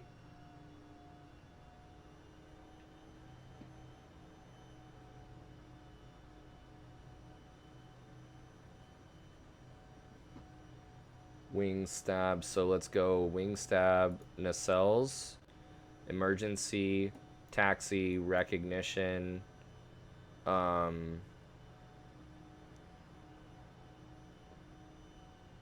APU. So we're gonna come down here and APU armed, rudder boost on. Gotcha. I hear you, buddy. I hear you.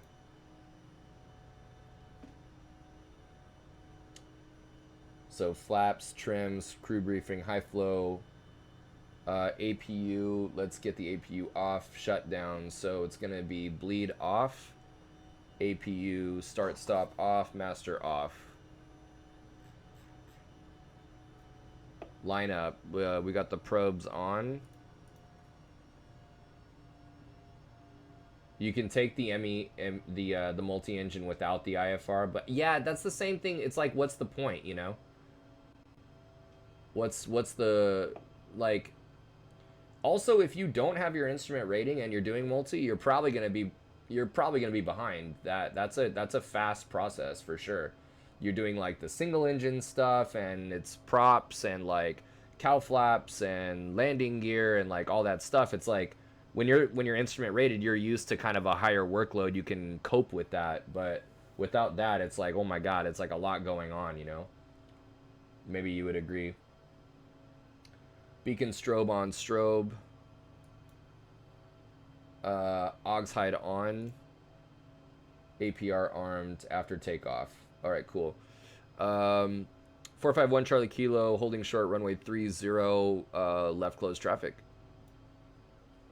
451 Charlie Kilo. Actually, let's go set the heading to 301. Cool.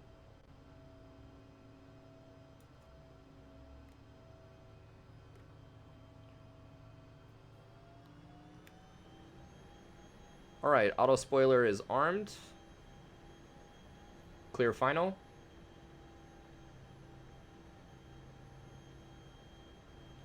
Nose steer, augs hide, probes, lights, and APR is armed. I'm definitely getting closer with these memory items for sure.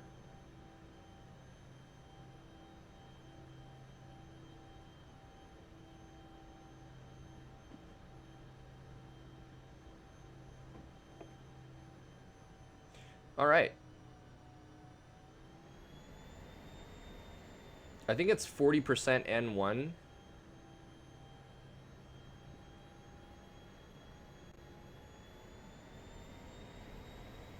And full power. Icebird, Bez calling. Thanks for the stream. Stay safe. See you, man. Hey, thanks for dropping by, dude. Always a pleasure. Alright, airspeed's alive. Here comes V1. And rotates.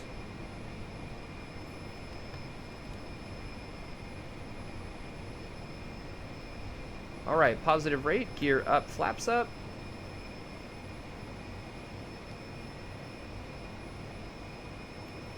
Let's bring that power back.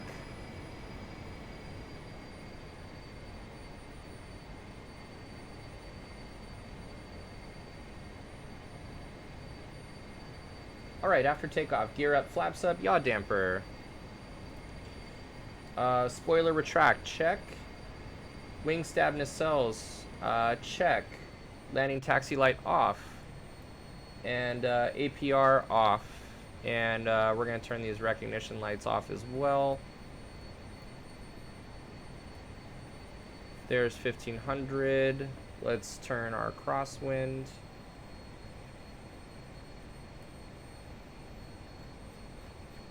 Climb.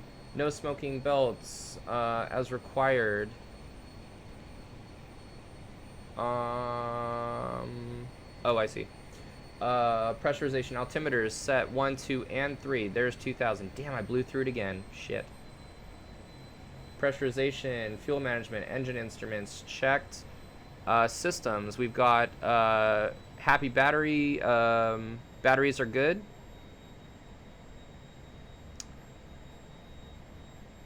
Main hydraulics are good. Cabin altitude is good, and oxygen quantity is good. Downwind.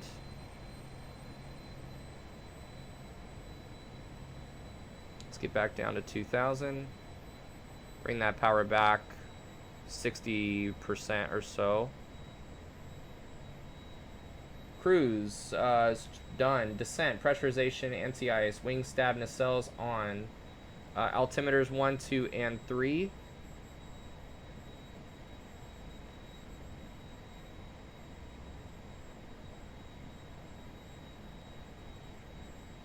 Recognition light on.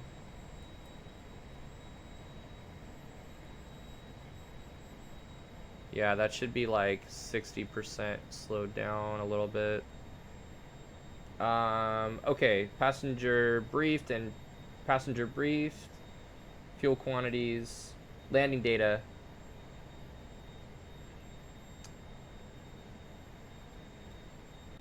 Approach setup, briefed. We have the localizer and the glide slope. Let's go back up to 60.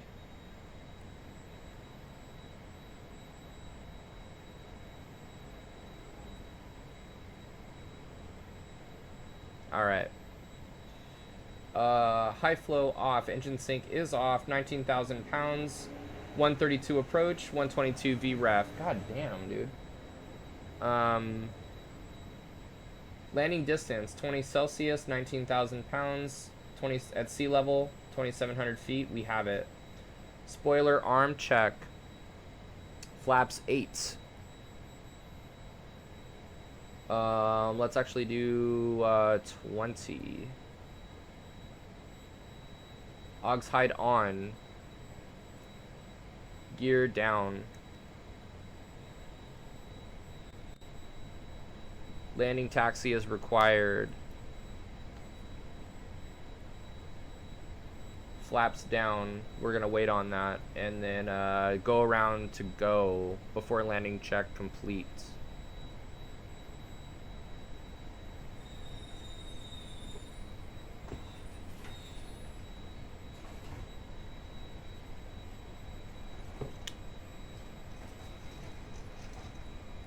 Oh my god, dude, fuck off. I fly the 152, the 150, the 172. I also have experience in a lot of different airplanes, but I mainly only teach in those. I teach in a lot in the 152, and then I teach the 172 SP in the analog and the G1000. But I myself, I fly a 182. There's a 182 Turbo RG that I fly.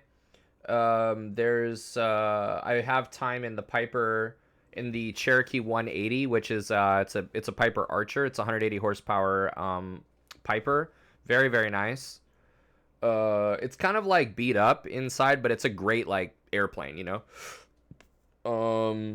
I also have some experience in a few different light sport airplanes.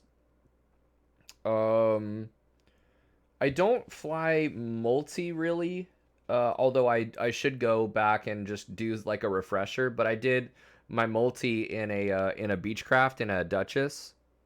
I don't know if you know those. But yeah, and I got my tail wheel endorsement. I've gotten in a few different types of tail wheels.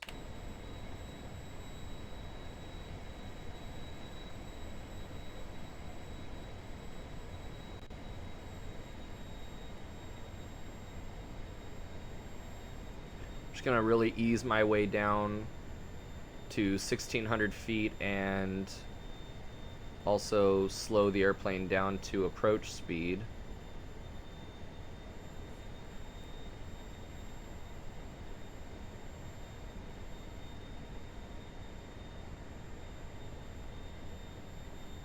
There's 1600. We can trim nose up for the speed now.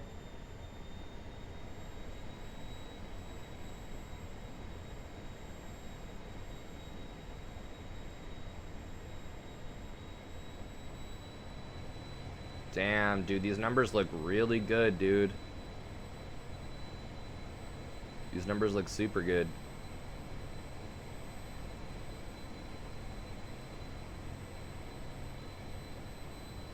All right, let's fly that pattern more close in. Let's turn our base now.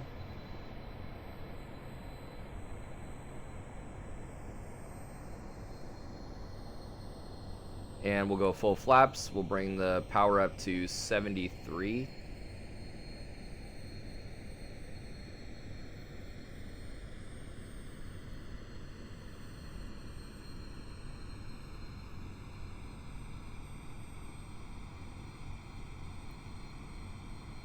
What is this? 70% it seems to like.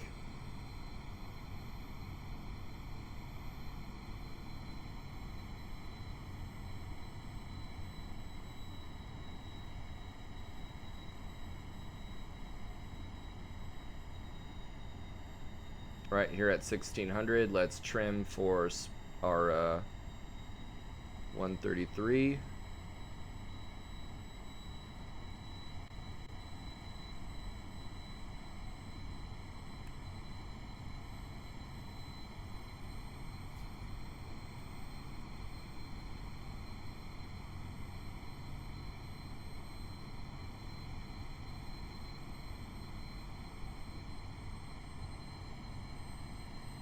I'm going to turn to intercept.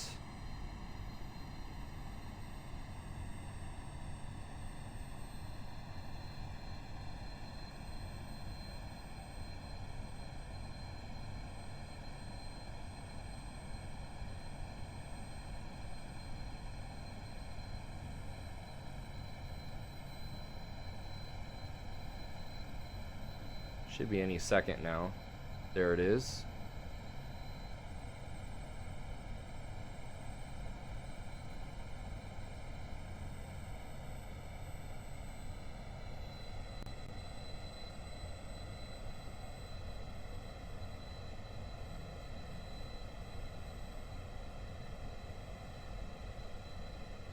And there, oh, let's follow the glide slope down now. This is pretty tight in pattern. Full flaps, gear down 3 green check. No steering, nacelles. Looks good.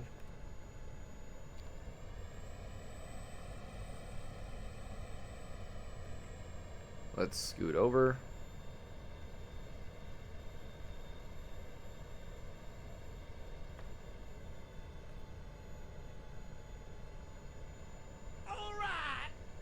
Dude, thank you for the follow. I appreciate it. I really, really do. The support means a lot to me.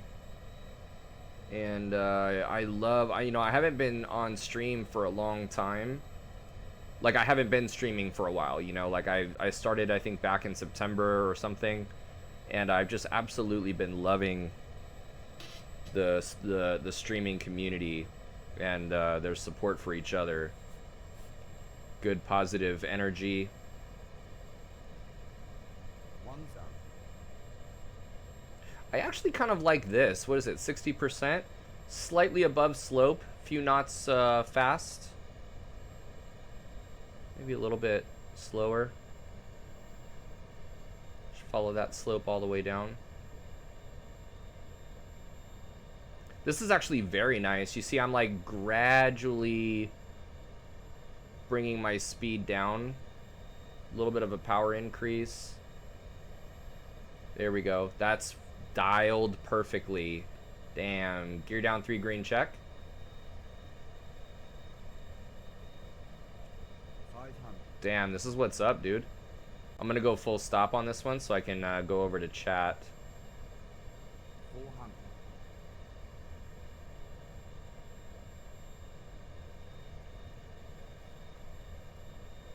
300.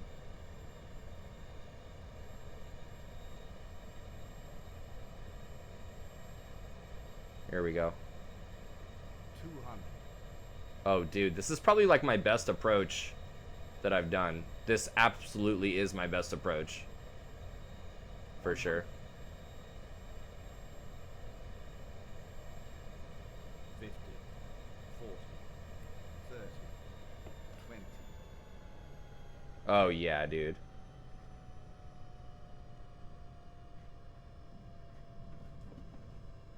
Damn. That was awesome. Dude, those numbers on that approach, for sure, awesome. By hand? Absolutely. Dude, my numbers are getting super tight, man. This is awesome.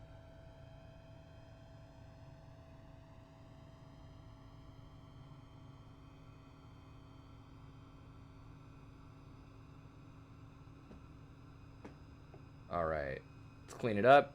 Flaps up. Nacelles. Here we got taxi. The lights on taxi. Recognition off.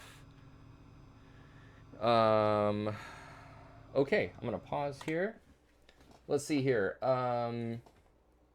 Ooh, let's see, what do we got? Someone hit me up.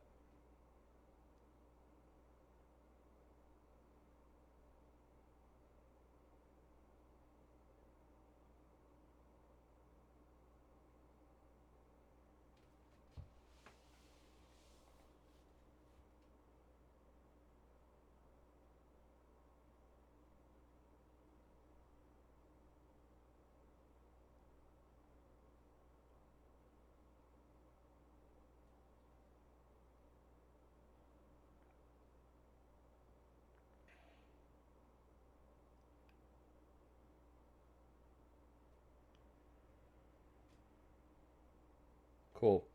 Ale 737. It's a beautiful Learjet there. Oh, thank you, dude. Yeah, no, totally. I agree. It's stunning. It's very functional too. It's kind of wild. The sim is Aerofly.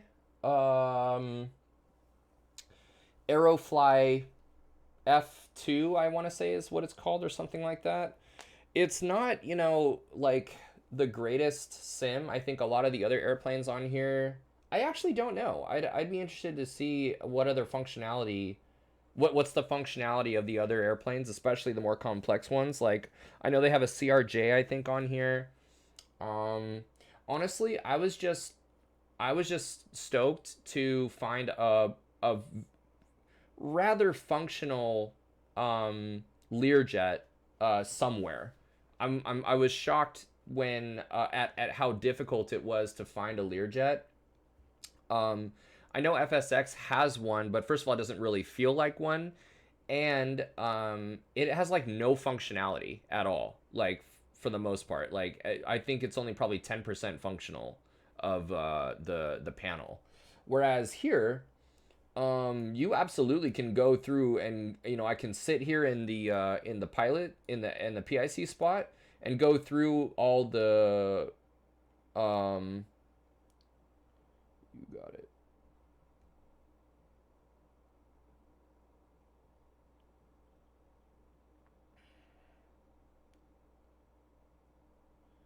So that's a good question. It actually kind of does. It kind of does. Yeah, so here I'll show you. If you wanted to do like let's do, and I don't know this flight plan as much, but like let's say K let's see here. Maybe is it back?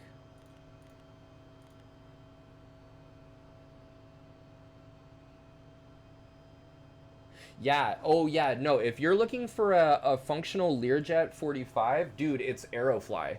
That's where the fuck it's at. And actually, I searched all over the place. I searched Just Flight, all of the websites that we already know about. Carinado, Just Flight, the X Plane, because X Plane, then that X Plane is the bee's knees. Like in terms of flight model, incomparable. Obviously, Microsoft flights in 2020, no good. It's beautiful, but not the way that airplanes fly a lot of the time. X Plane totally got it down, but nothing. Nothing for X Plane. X Plane has a lot of great other business jets. There are a couple really great citations for X Plane. There's a Mustang. There's a 510 citation 510. The 550 from Carinado is very good. The Citation Bravo, but nothing. But this is the shit. You could actually go through it. Like these are functional. You've got the other thing here. Different checklists that are going on. It's you could set your speeds. So like here you go. You could set your V1, your VR. It's sick, dude. It's sick. In fact, wait, what was that? I think that was one. I think that might have been 110 and VR 18. Yeah, I don't know. I forget what those were. Oops.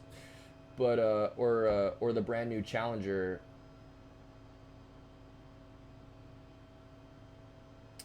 Right. Oh, did Carinado come out with a new? Is that Carinado? That's coming. They have a new Challenger. I'm actually unfamiliar with that. But yeah, it's probably Carinado, right?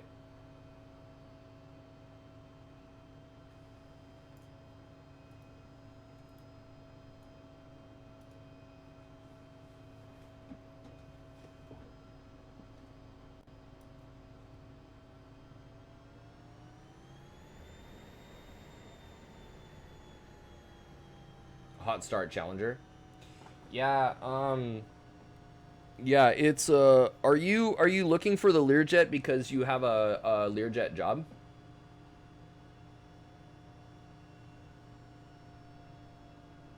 Because I would say if you're really trying to like find an airplane, I've flown the pattern in this airplane enough. Oh yeah, yeah, no. Fun Shima. I was you were asking about the PFD or the FMC. So I would say the radio and shit like that does not like I don't these don't function. You can't put in like 0220 and then like enter, like it doesn't stay. You press ATC. It doesn't stay. It remains 7,000 unless I'm just not doing it right. It's entirely possible. If you come to flight plan, let's see, KLGB. Oh, and then enter, and you do let's see here. You click on that. I want to say you can, no, I think it's nav. No. Maybe menu.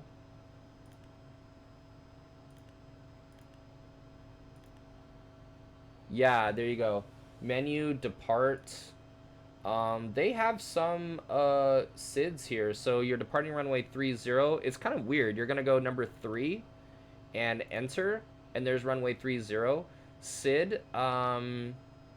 See, this is not the sense. It's not like, the problem is it doesn't like work, I don't think, with Navigraph. So there's no first. I mean, there should be an Anaheim departure in here. The Anaheim 1, I believe it is. There's no Anaheim. So it's like yes and no. But I've definitely programmed approaches in here, and they have worked. But you're better off just knowing the ILS frequency. Like, I don't know how the RNAV stuff is. I'm assuming that a lot of the RNAV is not there, because that's like more modern stuff. Like, RNAV fixes pop up and like require updated databases, and so this is not using that.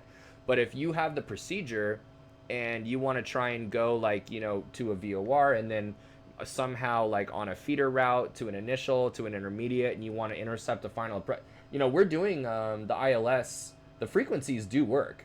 You're watching the ILS come in here every time, and so that's nice.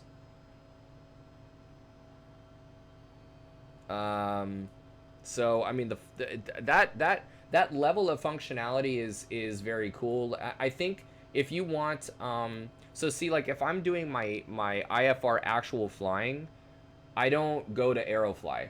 Like I have to choose, like, do I want to get familiar with the plane, checklists, memory items, power settings, do the pattern, sight pictures, because I'll go to Aerofly for that, for the Learjet at least.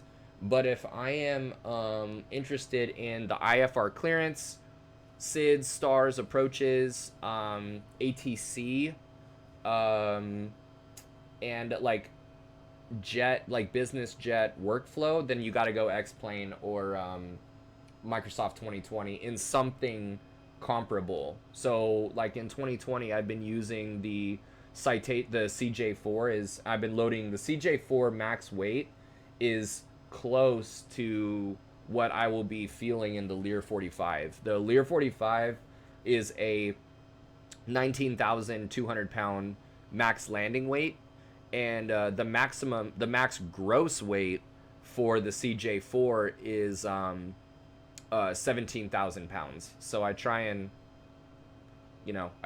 fly the airplane really heavy on the approach to get some idea of how that would feel. But yeah, for the most part, like right now, like I'm pretty secure in my IFR. I'll probably fly IFR tonight when I come back.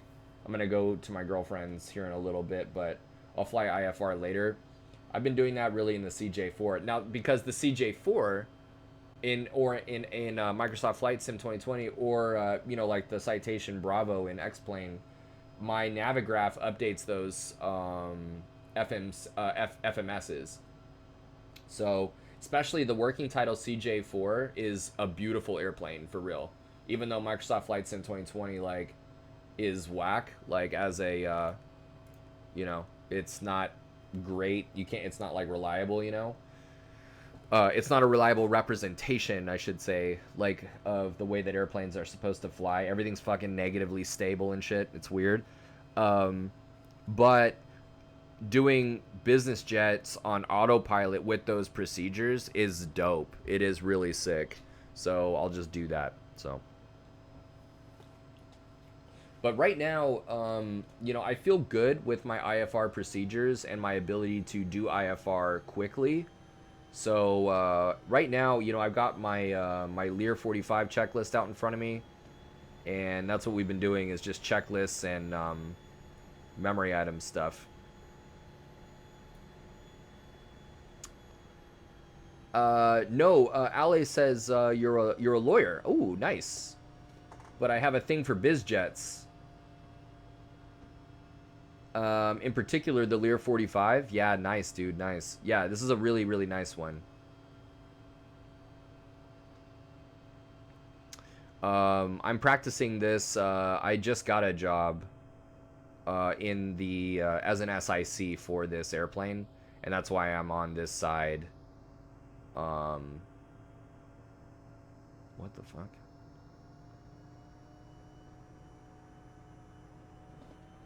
So yeah, it's invaluable, dude, to be able to sit in something like this and just kind of work through it.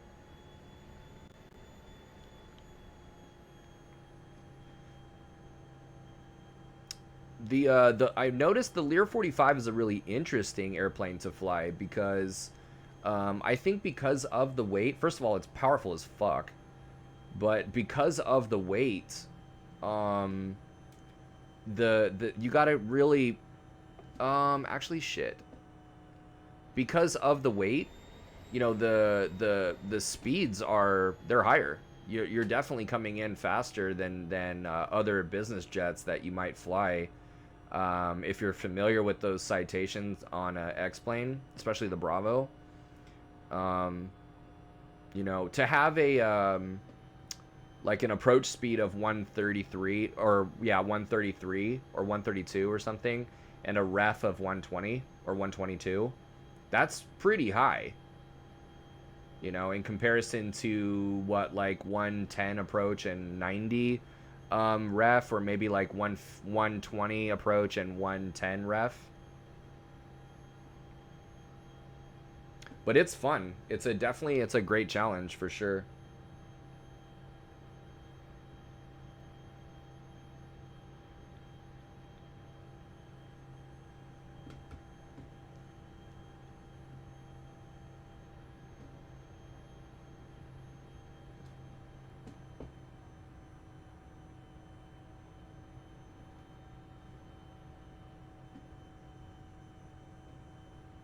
Damn, dude, we landed kind of long, didn't we?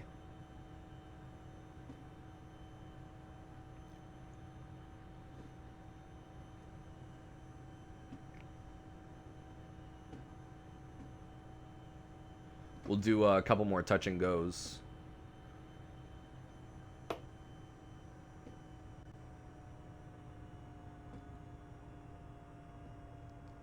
Yeah, Ale, I'm with you actually. As a kid playing Microsoft Flight Sim for Windows 95, the Lear 45 was what my first sim airplane really was. And I remember as a kid like flying my stuffed animals around in the Lear. I flew my stuffed animals around charter. I remember in my interviews I told that story. All right, before takeoff,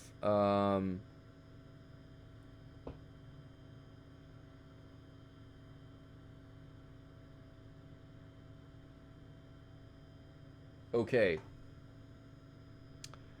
Flaps, like nav. Okay, so nav equipment, flaps 8, trims set, crew briefings, performed. Okay.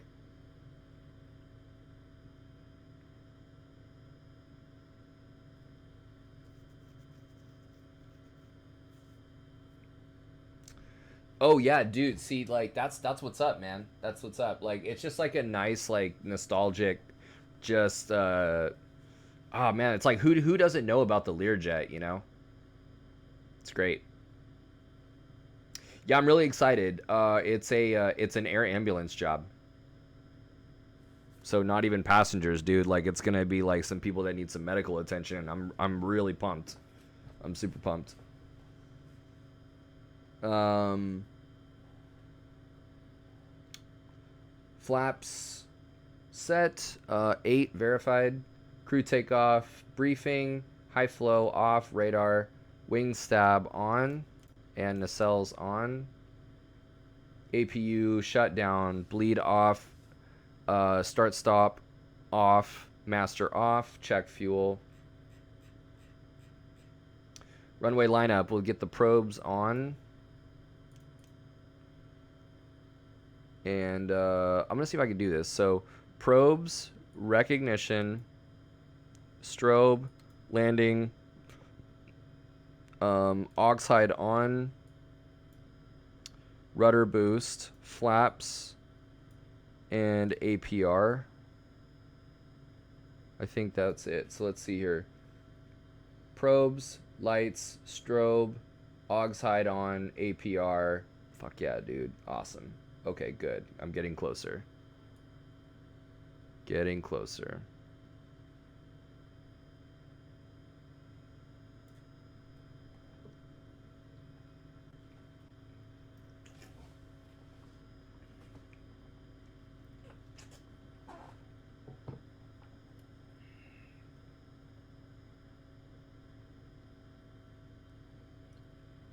All right.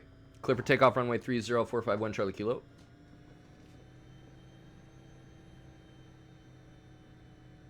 What other business jets are you into, Ollie? Are you mostly on X-Plane, it sounds like?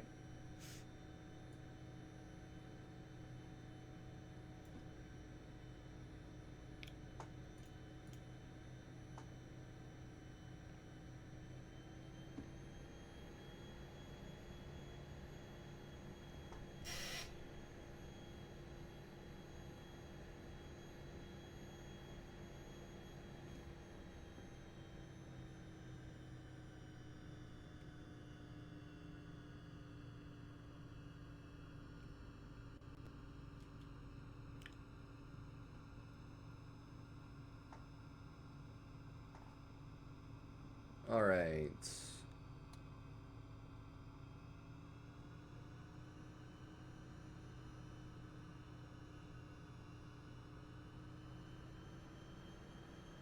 Stabilize at 40%.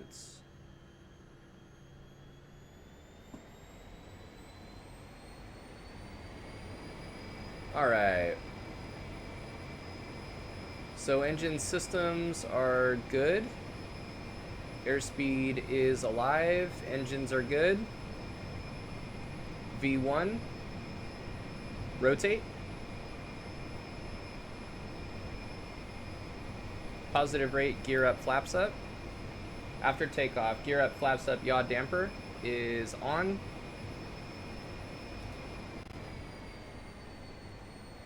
Bring that back to 75%. And spoiler retract check. Anti-ice, wing stab nacelles on, landing taxi light off, recognition off, APR off.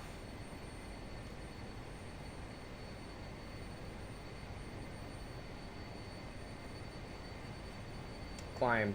No smoking belts. Pressurization altimeters 1, 2, 3. Recognition off. Oxygen. Pressurization. Fuel systems. Let's check them. Battery. Amps. Hydraulics. Cabin altitude. Oxygen. Good. Here comes crosswind. Descent check. Pressurization. Anti-ice. Wing stab nacelles. Altimeter 1, 2, 3. Recognition on. Passengers briefed, smoking quantities, landing data. Oh yeah, dude, this is way better. Bring that back down to 60.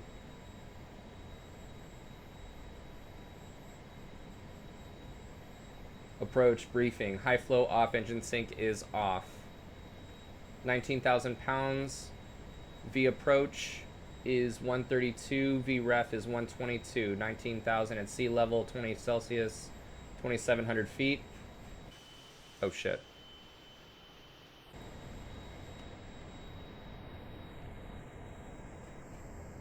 Before landing, spoiler arm check, flaps actually to go. Aux height on. Gear down, landing taxi lights on as required.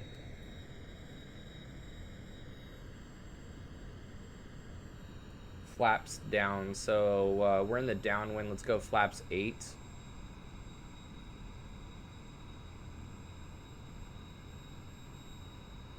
And we are totally configured, so I'm gonna go pause. You said in the U.S., I assume. Thing is, this aircraft is very versatile. Yes, it's with its performance. Oh my God, I'm not. Well, see, what's interesting is for some reason, I read that this is a paved aircraft, a paved surface aircraft only. But I think you're right. Like in terms of its ability to get down to paved, like short paved runways, dude. Between the spoilers, the thrust reversers, and like solid brakes, you know. You get it has a short landing roll, 2,700 feet at 19,000 pounds, like and that's without thrust reversers, I believe. So, you know, if you've got a 3,000 foot long runway and you're doing like eligible on demand, and or a 3,500 foot runway and you need 80% of the runway, dude, you're good to go, you know. And so, but yes, so the air ambulance job is in the U.S. Mainly in X-Plane. Once I tried it, I never came back, even after. Oh, dude, X-Plane's where it's at, dude. I don't care what anybody says. X-Plane is totally where it's at. All right, we have flaps 8, 61%. It's really happy in 61%. And or 60, you know, 61% N1. It's nice. 150. It's at a good speed. This is a really slow cruise speed, and then we'll bump it up obviously when we add flaps, but it's happy. Wow. This is a really good lap, dude, that I'm doing. This is you know, the fact that, you know, this can be done by hand in the sim like this, it's a good it's good.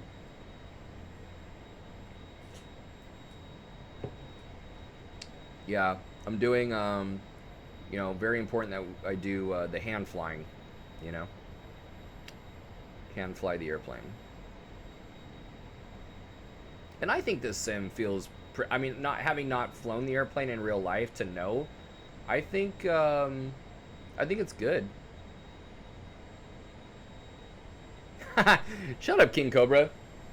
Yes, sir. Yes, it is. You might have noticed by me saying it 3-4 times. That's so funny. Is it good? All right, let's go flaps 2. Gear down.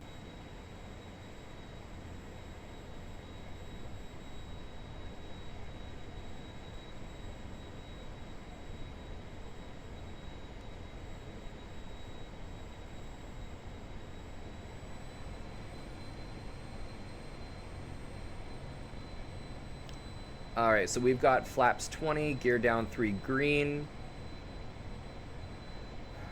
Aux hide is on. Gear, yeah, so we're all before landing check complete.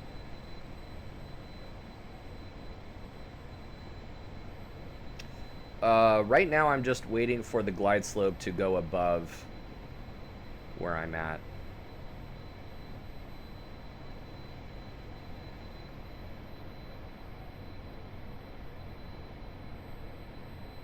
Oh, do they oh, dude, King Cobra, I'm doing well, man. Thank you. Yeah, it's good to see you. It's good to see you, buddy. I'm gonna do a couple more laps and then I gotta bounce, but we had a solid session today for sure.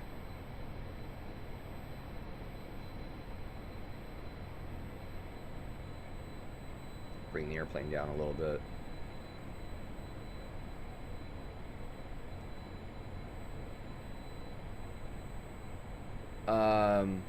Talking about Learjet, lately I've been studying the Lear 35, which is also freeware on X-Plane.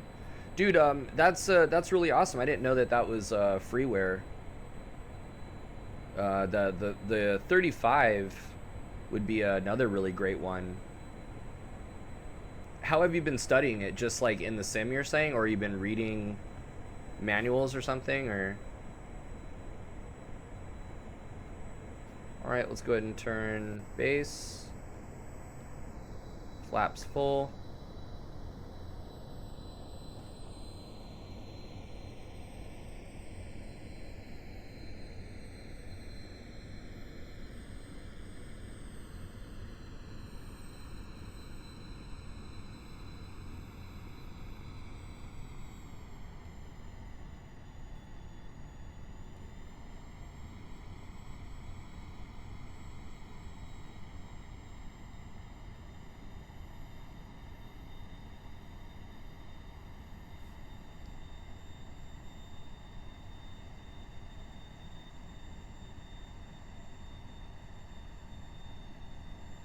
All right, we're rounding out 1,600 feet, so since we're on speed, I'm gonna add power.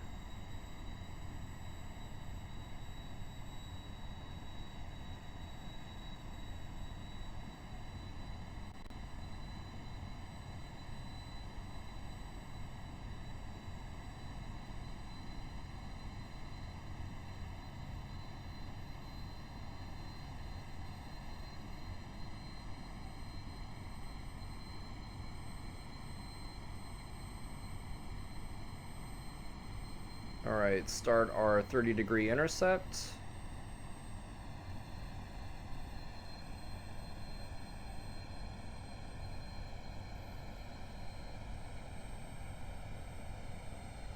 I think it's really cool that you have a, your own profession, but you like to dabble a little bit too and like study, the aircraft. That's pretty awesome.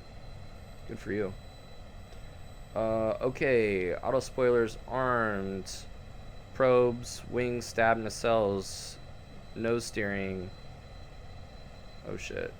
Overshot it, of course, damn it.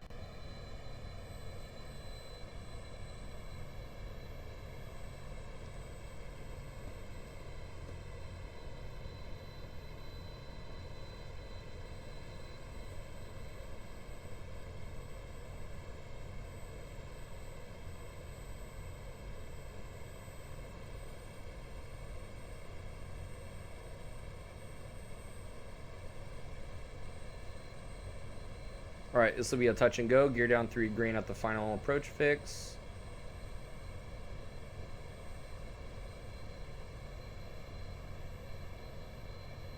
Bring this down to 55 seemed too low, so let's just try like 57.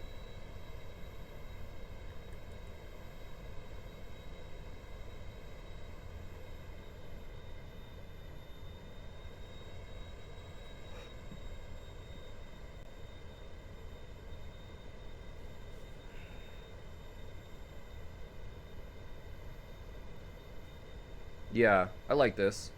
We're trending in the right direction, and we're like trending towards speed and bringing in glide slope. That's great. Let's get that localizer back now. Bump the power up very slightly. Very, very good. Good numbers. Good speed. We need 122 ref.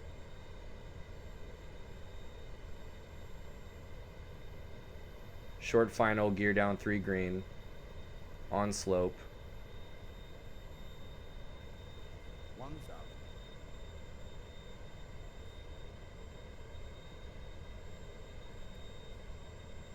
This is great.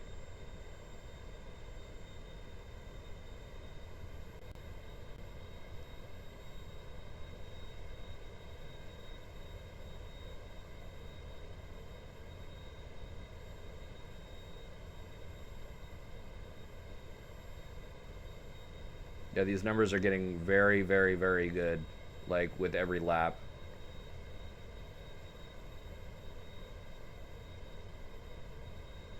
I'm just trying to level off to get that glide slope back, and then I'll get my speed back here. Power increase a little bit and then descend. 500. Oh, don't want to go below. 400.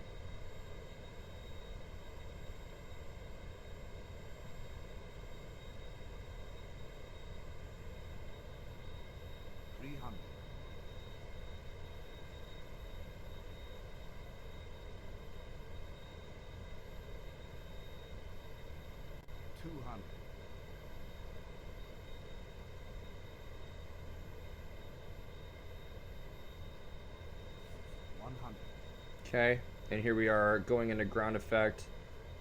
Little bit of trim, back pressure. 20. Yeah, that I fucked up on that one.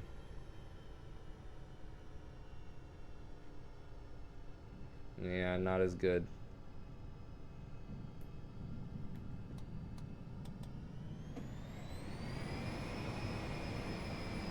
Okay. Rotate, V2. Positive rate, gear up, flaps up. Go around flaps 8. Oh yeah, well flaps are brought up actually.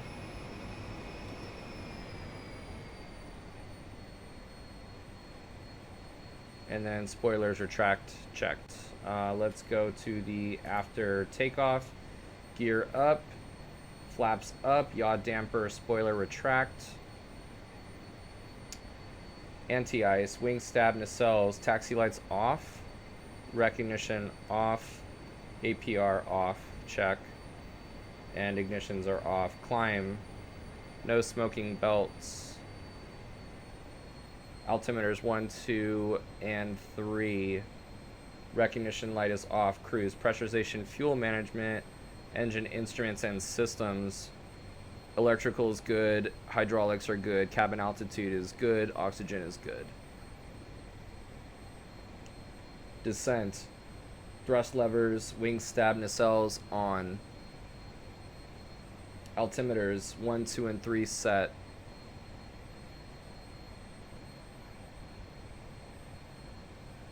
Alright, there we go. There's 2,000 feet.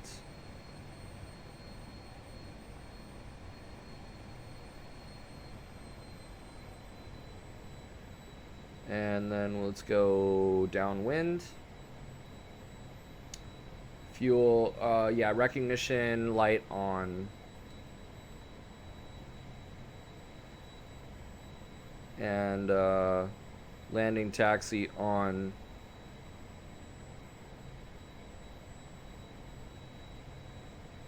Approach, landing data, high flow, engine sync on. Landing data. So 19,000 pounds.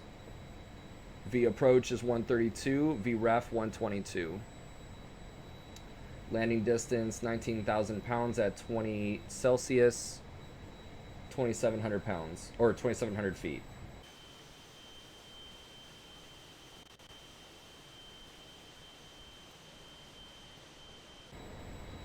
Shit.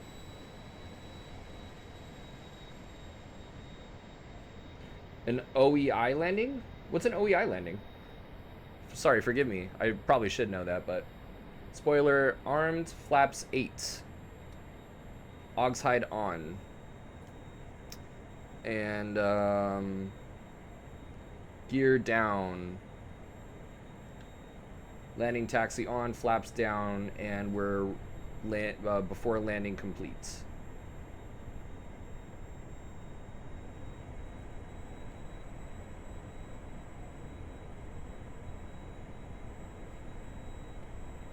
Alright guys, this is going to be my last landing, and then I got to pack it up for the day.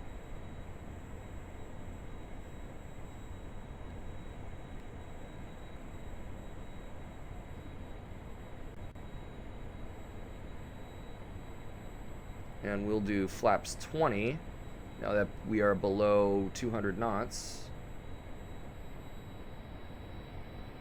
Bump up the power a little bit.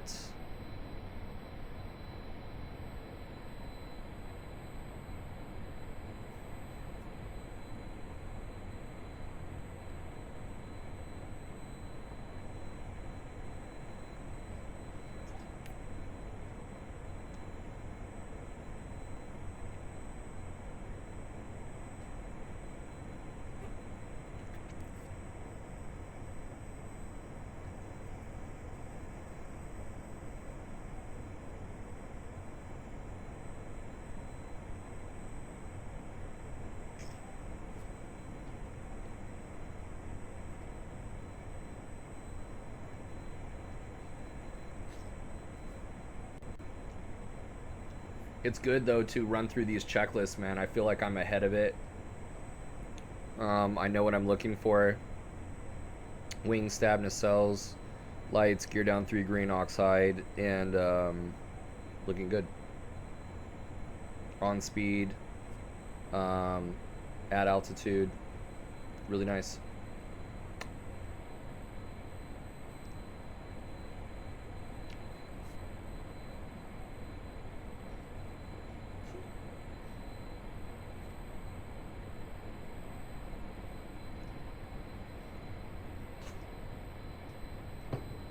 Okay, let's start heading down 133 and then down to 1600 feet.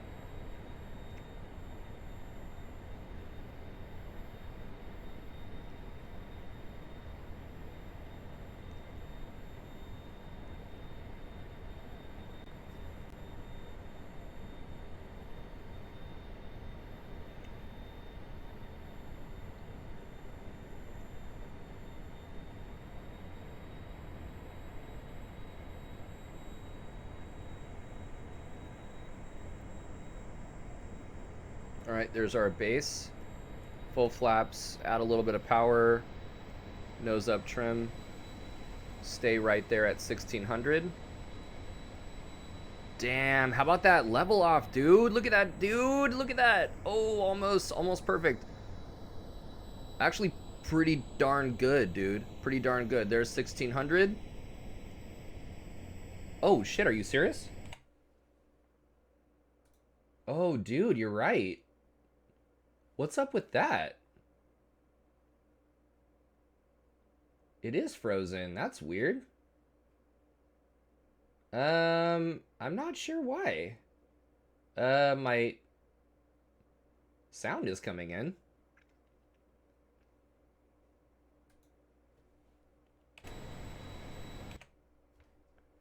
Weird. Yeah, it's frozen on the external view. I see that. Let me try and